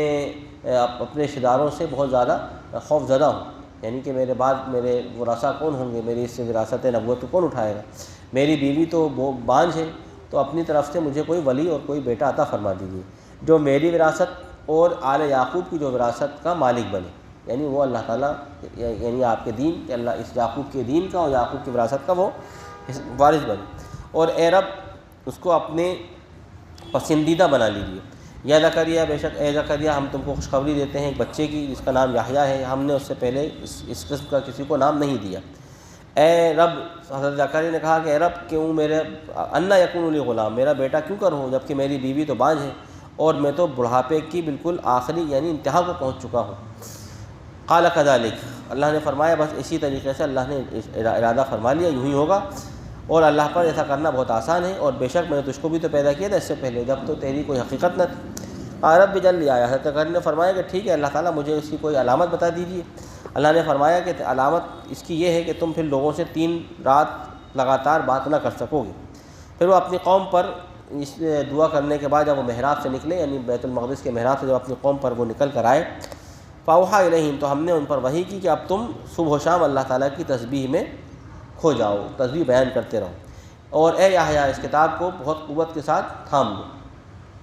وآتیناہ الحکم صبیہ، ہم نے ان کو اللہ تعالیٰ فرماتا ہے بچپن میں ہی حکمت سے نواز دیا۔ وحانا من لدنا، وہ ہماری طرف سے انتہائی رقیق القلب، انتہائی یعنی محبت کرنے والے تھے، یعنی ہماری ایک خاص ان کے اوپر رحمت تھی کہ ان کے دل میں ایک یعنی انتہائی محبت اور رافت تھی، اور وہ انتہائی وزکاتن، اور وہ تزکیہ فرمانے والے تھے، وکان تقیہ، اور وہ انتہائی پرہیزگار تھے، اور اپنے والدین کے لیے انتہائی خدمت گزار تھے، اور وہ سرکش اور نافرمان نہ تھے، اور سلامتی ہو اس پر جس دن وہ پیدا ہوا اور جس دن اس کی موت ہوئی اور جس دن اس کو دوبارہ سے اللہ تعالیٰ زندہ کر کے کھڑا کر دے۔ اور آپ اسی کتاب میں مریم کے واقعے کو ذکر فرمائیے جب انہوں نے اپنے گھر والوں سے الگ ہو کر ایک مشرقی حصے کو اپنا جائے عبادت ٹھہرا لیا، فاتخذت من دونہم حجابا، اور پھر اس نے ان تمام لوگوں سے ایک آڑ میں اپنے آپ کو کر لیا، فاتخذ، اس نے بنا لیا آپ تمام انسانوں کی طرف سے اپنے اوپر ایک آڑ۔ پھر ہم نے بھیجا ان کی طرف ہمارے روح یعنی ہماری فرشتہ روح میں فارسلنا الیہا روحنا، پھر ہم نے بھیجی اس کی طرف ہماری روح یعنی فرشتہ روح حضرت جبرائیل، فتمثل لہا بشرا سویا، تو وہ ان کے سامنے بالکل ایک اللہ تعالیٰ فرماتا ہے ان کے سامنے بشر سوی یعنی بالکل انسان بن کر کے ظاہر ہوا۔ قالت، حضرت مریم نے دیکھا تو کہنے لگیں کہ میں رحمان کی پناہ میں آنا چاہتی ہوں تیری طرف سے، اگر تو واقعی پرہیزگار ہے تو تیرے کسی بھی فتنے سے میں اللہ کی پناہ میں جانا چاہتی ہوں۔ تو فرشتے نے کہا کہ میں تیرے رب کی طرف سے بھیجا ہوا پیغمبر ہوں تاکہ میں تجھے اللہ تعالیٰ کی طرف سے ایک پاکیزہ لڑکا عطا کر دوں۔ حضرت مریم نے کہا کہ میرے لڑکا کہاں کیوں کر ہوگا، انا یکون لی غلام ولم یمسسنی بشر، مجھے تو کسی انسان نے نہ ہاتھ لگایا اور نہ میں کبھی بدکار ہوں۔ قال کذالک، فرشتے نے کہا کہ بس یوں ہی ہوگا۔ قال ربک هو علی ہین، اور تیرے رب نے یہی ارادہ فرمایا ہے اور اللہ پر ایسا کرنا آسان ہے، اور یہ اس لیے ہوگا تاکہ ہم تجھ کو ولنجعلہ، تاکہ ہم اس لڑکے کو تمام انسانوں کے لیے ایک نشانی بنا دیں اور ہماری طرف سے وہ ایک رحمت کا مظہر بن جائے۔ وکان امرا مقضیا، اور اللہ تعالیٰ کا یہ فیصلہ اللہ فرماتا ہے کہ یہ بالکل مقدور تھا جو کر رہا ہے، اسی لیے حضرت عیسیٰ جو ہیں وہ مظہر رحمت ہے، آج بھی جو پوری دنیا میں حضرت عیسیٰ جو ہیں وہ مظہر رحمت ہے، عیسائیوں کے یہاں رحمت کا مظہر ہے حضرت عیسیٰ۔ فحملته فانتبذت به مکان قصیہ، پھر حضرت مریم حضرت عیسیٰ سے حاملہ ہو گئی، پھر وہ ان کو لے گئیں ایک دور دراز، اپنے حمل کو اٹھا کر لے گئیں، فانتبذت به، تو وہ چل پڑیں اس کو لے کر ایک دور دراز علاقے کی طرف۔ فاجاها المخاض الی جذع النخلہ، پھر آ گیا وہ وقت زچگی ایک کھجور کے درخت کے تنے کے پاس، تو اس وقت وہ کہنے لگیں کہ ہائے کاش کہ میں مر جاتی اس سے پہلے اور میں بھولی بسری کر دی جاتی، یعنی یہ اس قدر جو کیفیت ان پر طاری ہوئی کہ انہوں نے کہا کاش میں بھولی بسری ہو جاتی کہ یہ سب ہو رہا، یعنی یہ اب بچہ پیدا ہوگا، پھر وہ لوگ کیا کیا کہیں گے۔ فناداہا من تحتہا، پھر انہی کے نیچے سے آواز لگائی گئی، اس نے اس کو پکارا ان کے نیچے سے، اللہ تحزنی، کے نغم کیجیے، وقد جعل ربک تحتک سریا، اللہ تعالیٰ نے تیرے زمین کے نیچے ایک نہر پیدا کر دی۔ وہزی الیک بجذع النخلہ، اور اس کھجور کے تنے کو آپ اپنی طرف بڑھا کر کے اس طریقے سے ہلائیے، تساقط علیکی رطبا جنیا، تو اللہ تعالیٰ تجھ پر اپنی طرف سے ایک بالکل شاندار اور تر و تازہ کھجوریں تیری آپ کی طبیعت کو درست کرنے کے لیے، قوت دینے کے لیے نازل فرما دے گا۔ کھائیے اور پیجیے اور اپنی آنکھوں کو ٹھنڈا کیجیے۔ آنکھوں کو ٹھنڈا مطلب آپ نے، اللہ تعالیٰ نے آپ کو بیٹا عطا فرمایا، اس سے آپ اپنی آنکھیں ٹھنڈا کیجیے۔ فَإِمَّا تَرَيَنِّي، اب جب بھی آپ کو کوئی آدمی نظر آئے اعتراض کرتا ہوا، فقولی، تو آپ اس سے کہہ دیجئے کہ بے شک میں نے رحمان کی نظر مان لی ہے، آج روزہ رکھ لیں۔ اس زمانے میں یہودیوں کا صوم سکوتی کہتے ہیں، خاموشی کا روزہ، کہ ہم بات نہیں کریں گے۔ تو یہ صوم سکوتی بڑا فائدہ مند ہوتا ہے۔ اس سے کیا ہوتا ہے، آدمی اگر خاموشی کا روزہ رکھ لے تو اس کے ذہن کے اندر یعنی تدبر، تفکر اس وقت بڑھتا ہے جب آدمی خاموش ہوتا ہے۔ اگر آدمی بار بار بولتا رہے گا تدبر، تفکر پیدا نہیں ہوگا۔ فَلَنْ أُكَلِّمَ الْيَوْمَ إِنْسِيًّا، تو آج میں جان بوجھ کر بھی کسی سے نہ بولوں گی، کسی سے بھی بھول کر نہ بولوں گی۔ فَأَتَتْ بِهِ قَوْمَهَا تَحْمِلُهُ، پھر وہ آئیں اس کو لے کر اپنے قوم کے پاس اٹھا کر آئیں، اس بچے کو لے کر اپنے قوم کے سامنے اٹھائیں گی۔ لوگ کہنے لگے، مریم تم نے تو بڑے غضب کا کام کیا، اے اخت ہارون، تیرا باپ نہ تو کوئی برا آدمی تھا اور نہ ہی تیری ماں کوئی بدکار عورت تھی۔ پھر اشارہ کیا ہے کہ مریم نے اس کی طرف، یعنی اس بچے کی طرف۔ قالوا، تو کہنے لگے لوگ کہ کیسے ہم بات کریں اس بچے سے جو ابھی تیرے گہوارے میں ہے، بچے کی حالت میں، گود میں بچہ ہی ہے۔ قال انی عبد اللہ، تو بول پڑے حضرت عیسیٰ کہ میں اللہ کا بندہ ہوں، مجھے اللہ نے کتاب عطا فرمائی اور مجھے نبی بنا دیا اور مجھے برکت والا بنا دیا جہاں کہیں بھی میں رہوں، اور مجھے نماز کا اور زکوٰۃ کا حکم دیا، وصیت کی مجھے، اور جب تک میں زندہ رہوں، جب تک میں اسی کی دعوت دیتا رہوں، اور مجھے بنایا اللہ تعالیٰ نے میری والدہ پر انتہائی نیک، انتہائی خدمت گزار۔ یہاں پر نہیں فرمایا والدین، والدین تو ہیں نہیں، والدہ سے پیدا ہوئے۔ وبرم بوالدتی، اور مجھے بنایا میری والدہ کے لیے انتہائی یعنی نرم خو و انتہائی نیک اور خدمت گزار، اور مجھے اللہ تعالیٰ نے جبار و شقی نہیں بنایا، بدبخت و سرکش۔ اور سلامتی ہو اس دن کی جس دن اللہ نے مجھے پیدا کیا، بولی تو اس دن میں پیدا ہوا اور اس دن میں مروں گا اور اس دن مجھے اللہ تعالیٰ دوبارہ اٹھائے گا۔ ذالک عیسیٰ ابن مریم، یہ عیسیٰ، یہاں پر یہ یوم اموت جو ارشاد فرمایا، یہ لفظ موت کا جو لفظ عیسیٰ صاحب نے یہاں پر ارشاد فرمایا، ورنہ پہلے جو ہم سورہ نساء میں اور سورہ مائدہ میں پڑھ رہے ہیں، فلما توفیتنی، جب آپ نے مجھے اپنے جسم کے ساتھ اٹھا لیا، تو یہ جو موت کا جو لفظ استعمال فرمایا، اصلاً یہ اس لیے استعمال فرمایا کہ اللہ نے دنیا میں اتنی چیزیں پیدا کی، ان کو موت ضرور آنا ہے، چاہے وہ پہلے آئے یا بعد میں آئے، تو موت سے تو حضرت عیسیٰ کو بھی دو چار ہونا ہے، ورنہ اگر یہ بات یہاں یہ لفظ استعمال نہ کیا جاتا تو پھر یہ بھی بات ہوتی کہ اللہ تعالیٰ نے قرآن مجید میں حضرت عیسیٰ اسلام کی موت کا ذکر نہیں فرمایا، تو کیا وہ ان پر موت نہیں آئے گی؟ یہ کیا مستثنیٰ ہے؟ ذالک عیسیٰ ابن مریم، یہ حضرت عیسیٰ ابن مریم ہے، یہی وہ درست بات ہے جس میں یہ لوگ طرح طرح سے جھگڑے نکالتے ہیں۔ اللہ تعالیٰ کے لیے نہیں ہے کہ وہ اپنا کوئی بیٹا بنائے، اللہ کی ذات اس تمام چیزوں سے پاک ہے۔ جب وہ کسی معاملے کا فیصلہ کرتا ہے تو بس وہ کہتا ہے ہو جا تو وہ ہو جاتی ہے، تو بے شک اللہ تعالیٰ میرا رب ہے تمہارا بھی ہے، تم اسی کی بات کرو، یہی سیدھا راستہ ہے۔ اس کے بعد پھر کیا ہوا، جب اتنی واضح بات اللہ تعالیٰ کی طرف سے اتاری گئی، پورا واضح کہہ کر واضح وضاحت سے سنا دیا گیا، پھر الگ الگ گروہوں نے اس معاملے میں اختلاف کیا آپس میں۔ تو یقیناً جن لوگوں نے کفر کیا ان کی تباہی ہے اس دن کے آنے سے جو بڑا سخت ہوگا۔ اسمع بہم وابصر، کیا ہی تعجب ہے کہ اب وہ آج سن لیں گے اور آج وہ دیکھیں گے، اس دن جس دن کہ ہم ان کو لے آئیں گے اپنے پاس، یعنی اب ان کو سمجھ میں آئے گا کہ یار ہم یہی بات حق تھی، ہم اسی وقت سمجھ لیتے، اسی وقت سن لیتے۔ لیکن ظالمون اليوم فی ضلال مبین، لیکن آج یہ ظالم کھلی ہوئی گمراہی مبتلا ہیں۔ اس دن تو بڑے سننے اور دیکھنے کے پھر تعجب کے بعد، یعنی پر تعجب کیا ہی تعجب ہے ان پر کہ آج یہ تھے سننے کا بھی دعوے کریں گے اور دیکھنے کے بھی دعوے کریں گے، جبکہ ہم ان کو اپنے پاس لے آئیں گے۔ لیکن آج کا معاملہ یہ ہے کہ ظالم گمراہی مبتلا ہے،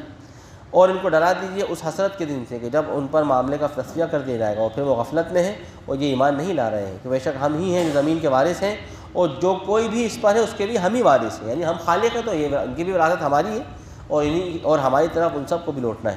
اور اس کتاب میں آپ ابراہیم علیہ السلام کا واقعہ بھی تو سنائیے کہ بے شک وہ انتہائی صداقت کا پیکر نبی تھے۔ جب انہوں نے اپنے والد محترم سے یہ بات کہی کہ اے میرے والد، آپ کیوں عبادت کرتے ہیں ان خداؤں کی جو نہ سنتے ہیں نہ دیکھتے ہیں، اور نہ ہی وہ آپ کو ذرہ برابر کوئی نفع اور نفع رسانی کے مطلب کوئی نفع رسانی کر سکتے ہیں؟ یا بات انی قد جاءنی من العلم، اے میرے والد میرے پاس اللہ کی طرف سے علم آیا ہے جو علم آپ کو نہیں دیا گیا، تو آپ میری اتباع کیجیے تو واقعی میں آپ کو سیدھے راستے کی ہدایت دے دوں۔ اے میرے والد، آپ شیطان کی لا تعبدوا الشیطان، شیطان کی عبادت نہ کیجیے، بے شک شیطان تو رحمان کے انتہائی نافرمانی کرنے والا تھا۔ اے میرے والد، میں ڈرتا ہوں کہیں آپ کو اللہ تعالیٰ کی طرف سے کوئی عذاب نہ پہنچ جائے، رحمان کی طرف سے کوئی عذاب نہ پہنچ جائے۔ فتکون للشیطان ولیا، تو پھر آپ ہو جائیں شیطان کے ہی اس وقت ساتھی اور دوست۔ تو باپ نے کہا کہ کیا اے ابراہیم تم میرے خداؤں سے بے رغبتی دکھا رہے ہو؟ لَن تَنْتَهِ اگر تم اپنی اس دعوے سے، اپنے اس عقیدے سے اور اپنے اس ایمان سے باز نہ آئے تو میں تمہیں رجم کر دوں گا، یا تم مجھے یا ہمیشہ کے لیے تم مجھ سے دور ہو جاؤ۔ قال سلام علیک، تو حضرت ابراہیم نے فرمایا آپ پر اللہ کی سلامتی ہو، میں آپ کے واسطے اپنے رب سے استغفار کروں گا، بے شک قال ابی حفیظ، بے شک وہ مجھ پر بڑا مہربان۔ اور پھر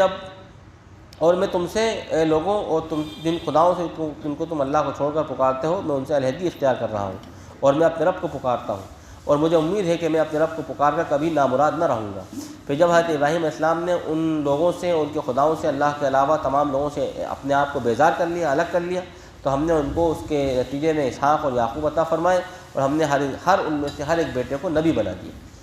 وَهَبْنَا لَهُم مِّن رَحْمَتِنَا وَجَعَلْنَا لَهُمْ لِسَانَ صِدْقٍ عَلِيًّا، اور پھر ہم نے ان کو اپنی رحمت سے بہت کچھ نعمتیں عطا فرمائی، اور ان کے واسطے ہم نے دنیا کے اندر ایک نسلوں تک جاری ہونے والا ایک سچا اور اعلیٰ ان کو بلند مقام عطا فرما دیا۔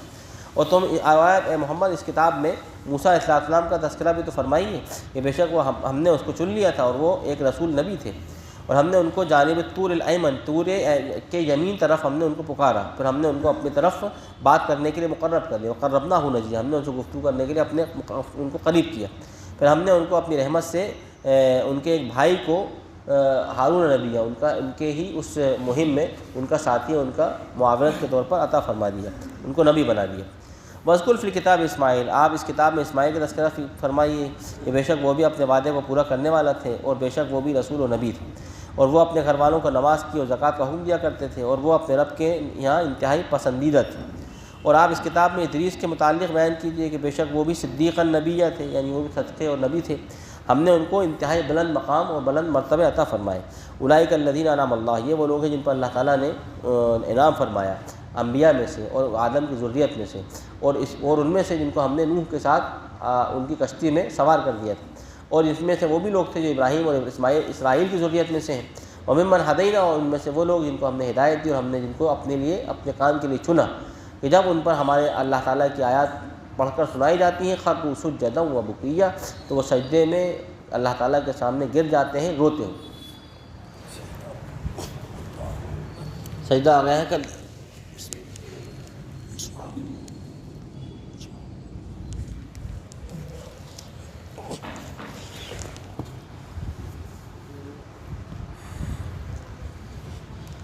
بسم اللہ الرحمن الرحیم۔ فخلف من بعدہم خلف، پھر آئے ان کے بعد نااہل لوگ، انہوں نے نماز ضائع کر دی، شہوتوں کی اتباع کی، اور پھر وہ عنقریب اپنی خرابی کو دیکھیں گے۔ ہاں، جو لوگ توبہ کر لیں، نیک عمل ایمان لے آئیں، نیک عمل کریں، تو وہ لوگ جنتوں میں داخل کر دی جائیں گے، ان میں ذرہ برابر بھی ظلم نہ کیا جائے گا۔ وہ جنتیں جن کے نیچے سے، جن کا وعدہ رحمان نے اپنے بندوں سے کیا ہے غیب میں رہتے ہوئے، بے شک اس کا وعدہ تو پورا ہو کر ہی رہے گا۔ یہ اس جنتوں میں سنیں گے کوئی لغو بات اور نہ ہی کوئی بیکار فضول بات۔ ہاں، وہاں پر صرف سلامتی ہی سلامتی ہوگی، اور ان متقین کو وہاں دیا جائے گا اللہ تعالیٰ کی طرف سے رزق صبح و شام۔ یہ وہ جنت ہے جو تمہاری وراثت میں، التی نورث من عبادنا من کان تقیا، اس کو ہم ہمارے ہر اس بندے کو وراثت میں دے دیں گے جو تقوی سے یا متقی تھا۔ اور اللہ تعالیٰ فرماتا ہے کہ فرشتوں نے کہا کہ وما نتنزل الا بامر ربک، ہم نہیں خود نازل ہوتے بغیر تیرے رب کے حکم سے، یعنی فرشتے بھی خود آپ پر نازل نہیں ہوتے اللہ تعالیٰ کے حکم کے بغیر۔ لہ ما بین ایدینا وما خلفنا، اللہ ہی کی قوت و طاقت ہے ہمارے آگے بھی اور ہمارے پیچھے بھی، وما بین ذالک، اس کے درمیان بھی۔ وما کان ربک نسیا، اور آپ کا رب آپ کو نہیں بھولا ہے، رب السماوات والارض، بے شک آپ کا رب آسمان و زمین کا رب ہے، اور جو ان کے درمیان ہے۔ تو اللہ تعالیٰ تو اسی رب کی بات کیجیے اور اپنی بات پر جم جائیے۔ هل تعلم له سميا، کیا اس کے علاوہ تم نے اور کسی کا نام سنا جس کی بات کی جائے؟ ويقول الانسان، اور انسان کہتا ہے کہ جب میں مر جاؤں گا لسوف اخرج حیا، تو میں کیا دوبارہ بھی اٹھا کر دوبارہ بھی میں جو ہے زندہ کر کے اٹھایا جاؤں گا؟ اولا یذکر الانسان، کہ انسان اس بات کو نہیں سمجھتا کہ انا خلقناہ من قبل، کہ ہم نے اس کو اس سے پہلے بھی تو پیدا کیا، ولم یک شیء، جبکہ اس کی کوئی حیثیت نہ تھی۔ تیرے رب کی قسم، ہم سب کو جمع کر دیں گے اور شیاطین کو بھی، پھر ہم ان سب کو حاضر کر دیں گے جہنم کے سامنے ان کے گھٹنوں کے بل،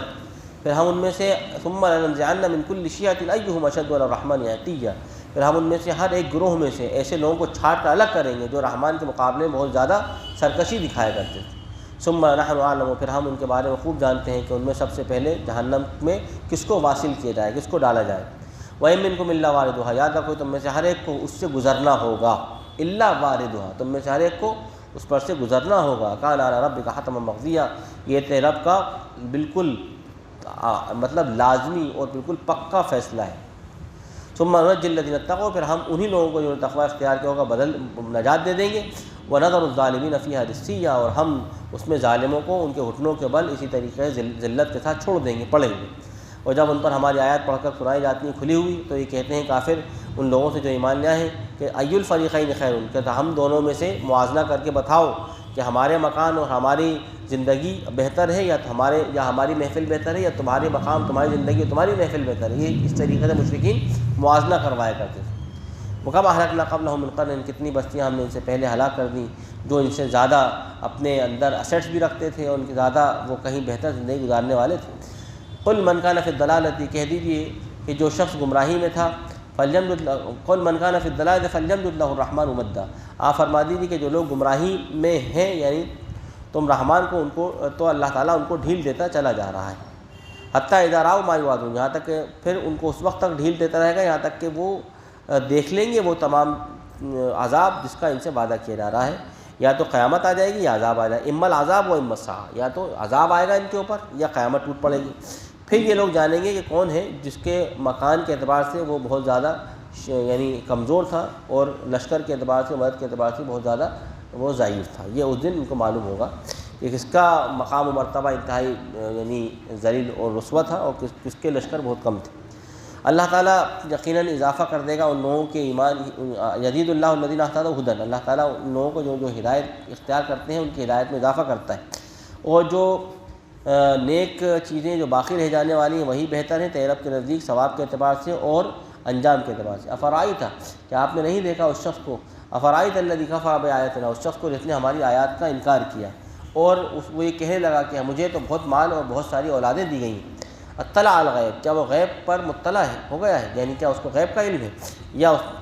پھر اللہ تعالیٰ نے اس سے کوئی عہد و پیمان لے لیا ہے۔ اب یہاں پر کسی خاص شخص کا ذکر نہیں ہے بلکہ یہ قرآن مجید کا ایک اسلوب ہے کہ جس میں یعنی کسی ایک شخص کا تذکرہ کر کے اصلاً ایک شخصیات یا اس قسم کی پرسنالٹیز کو مخاطب کیا جاتا ہے، اور چونکہ عرب کے اندر یہ اس قسم کی بہت ساری پرسنالٹی تھیں، خود ولید ابن مغیرہ، امیہ اور ابو لہب اور ابو جہل، یہ سب وہی تھے کہ مال بہت ہیں، اولادیں بہت ہیں، کوئی ہمارا کیا بگاڑ پائے گا، ہرگز نہیں۔ سنکتب ما یقول، جو کہہ رہا ہے ہم اس کو لکھ رہے ہیں، اور ہم ونمد له من العذاب مدا، ہم اس کے واسطے عذاب کو اور دھیرے دھیرے پھیلاتے بڑھاتے چلے جائیں گے، اور ہم وارث ہیں جو وہ کہہ رہا ہے، اور وہ ہمارے سامنے تنہا کھڑا کر دیا جائے گا۔ اور یہ وہ لوگ ہیں جنہوں نے اللہ کے علاوہ بہت شمار خداؤں کو اس کی خدائی میں شریک کر لیا تاکہ لیکون لہم عزا، تاکہ یہ خدا ان کے واسطے کوئی عزت اور کوئی قوت کا باعث بن جائے۔ کلا، ہرگز نہیں، سیکفرون بما عبادتہم، یہی خدا یا یہی لوگ جن کو یہ اپنی عزت اور اپنی یعنی قوت کا مظہر سمجھتے ہیں، ایک عنقریب یہ لوگ ان کی اس عبادت کا انکار کر دیں گے، اور یہ خدا خود ان کے مخالف میں کھڑے ہو جائیں گے روز قیامت، ان کے مخالف میں یہ خود کھڑے ہو جائیں گے۔ الم تر انا ارسلنا الشیاطین علی الکافرین تعوذهم ازا، کہ تم نے دیکھا کہ ہم نے شیطان کو بھیجا ہے کافروں پر کہ وہ ان کو ابھارتا ہے، ان کو آمادہ کرتا ہے برائی پر۔ تو آپ ان کے واسطے جلدی نہ کیجیے، ہم ان کے واسطے تیار کر رہے ہیں چیزیں، ہم انما نعد لهم، ہم ان کو جو ہے شمار کر رہے ہیں ایک ایک کر کے، ان کی گنتی ہمارے یہاں بالکل پوری ہے۔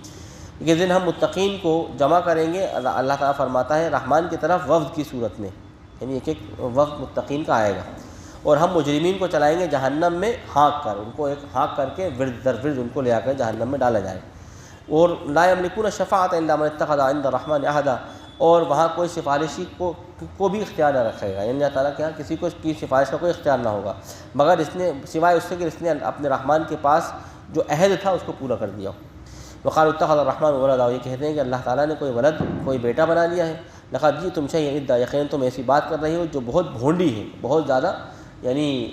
ناقابل یعنی برداشت ہے، تم ایسی باتیں کہتے ہو۔ اور ایسی بات ہے یہ کہ اگر قریب ہے کہ آسمان اس کے وزن سے پھٹ پڑے، یتفطرن منہ وتنشق الارض، یتفطرن منہ، کہ قریب ہے کہ آسمان اس سے پھٹ پڑے اور زمین اس سے شق ہو جائے، پھٹ جائے، اور پہاڑ اس سے گر جائے ریزہ ریزہ ہو کر۔ یہ اتنی بھونڈی اور اتنی بھاری بات ہے کہ تم رحمان کے واسطے کسی بیٹے کو پکارتے ہو، رحمان کے لیے کسی بیٹے کو قرار دیتے ہو، اور رحمان کے لیے یہ رحمان کو یہ بات لائق نہیں ہے کہ وہ اپنے لیے کوئی بیٹا رکھے۔ یقیناً جو کچھ ہے آسمان و زمین میں وہ سب اللہ رحمان کے بعد عبدیت کے ساتھ اور اللہ تعالیٰ کے سامنے جھکتے ہوئے ہی آتا ہے۔ یقیناً اللہ تعالیٰ نے ان کو شمار کر لیا ہے اور ان کو گن گن کر رکھ لیا ہے. یہاں پر دیکھیے وہاں پہ جو آتا ہے کہ اگر تم ان تعدوا نعمت اللہ فلا تحصوها کہ تم اللہ تعالیٰ کی نعمتوں کا اعادہ گرو گے تو تم اس کا احاطہ نہیں کر سکتے. اللہ تعالیٰ نے انسانوں کے لیے تو اس کو نگیٹو انداز میں اختیار فرمایا اور اپنے لیے کہا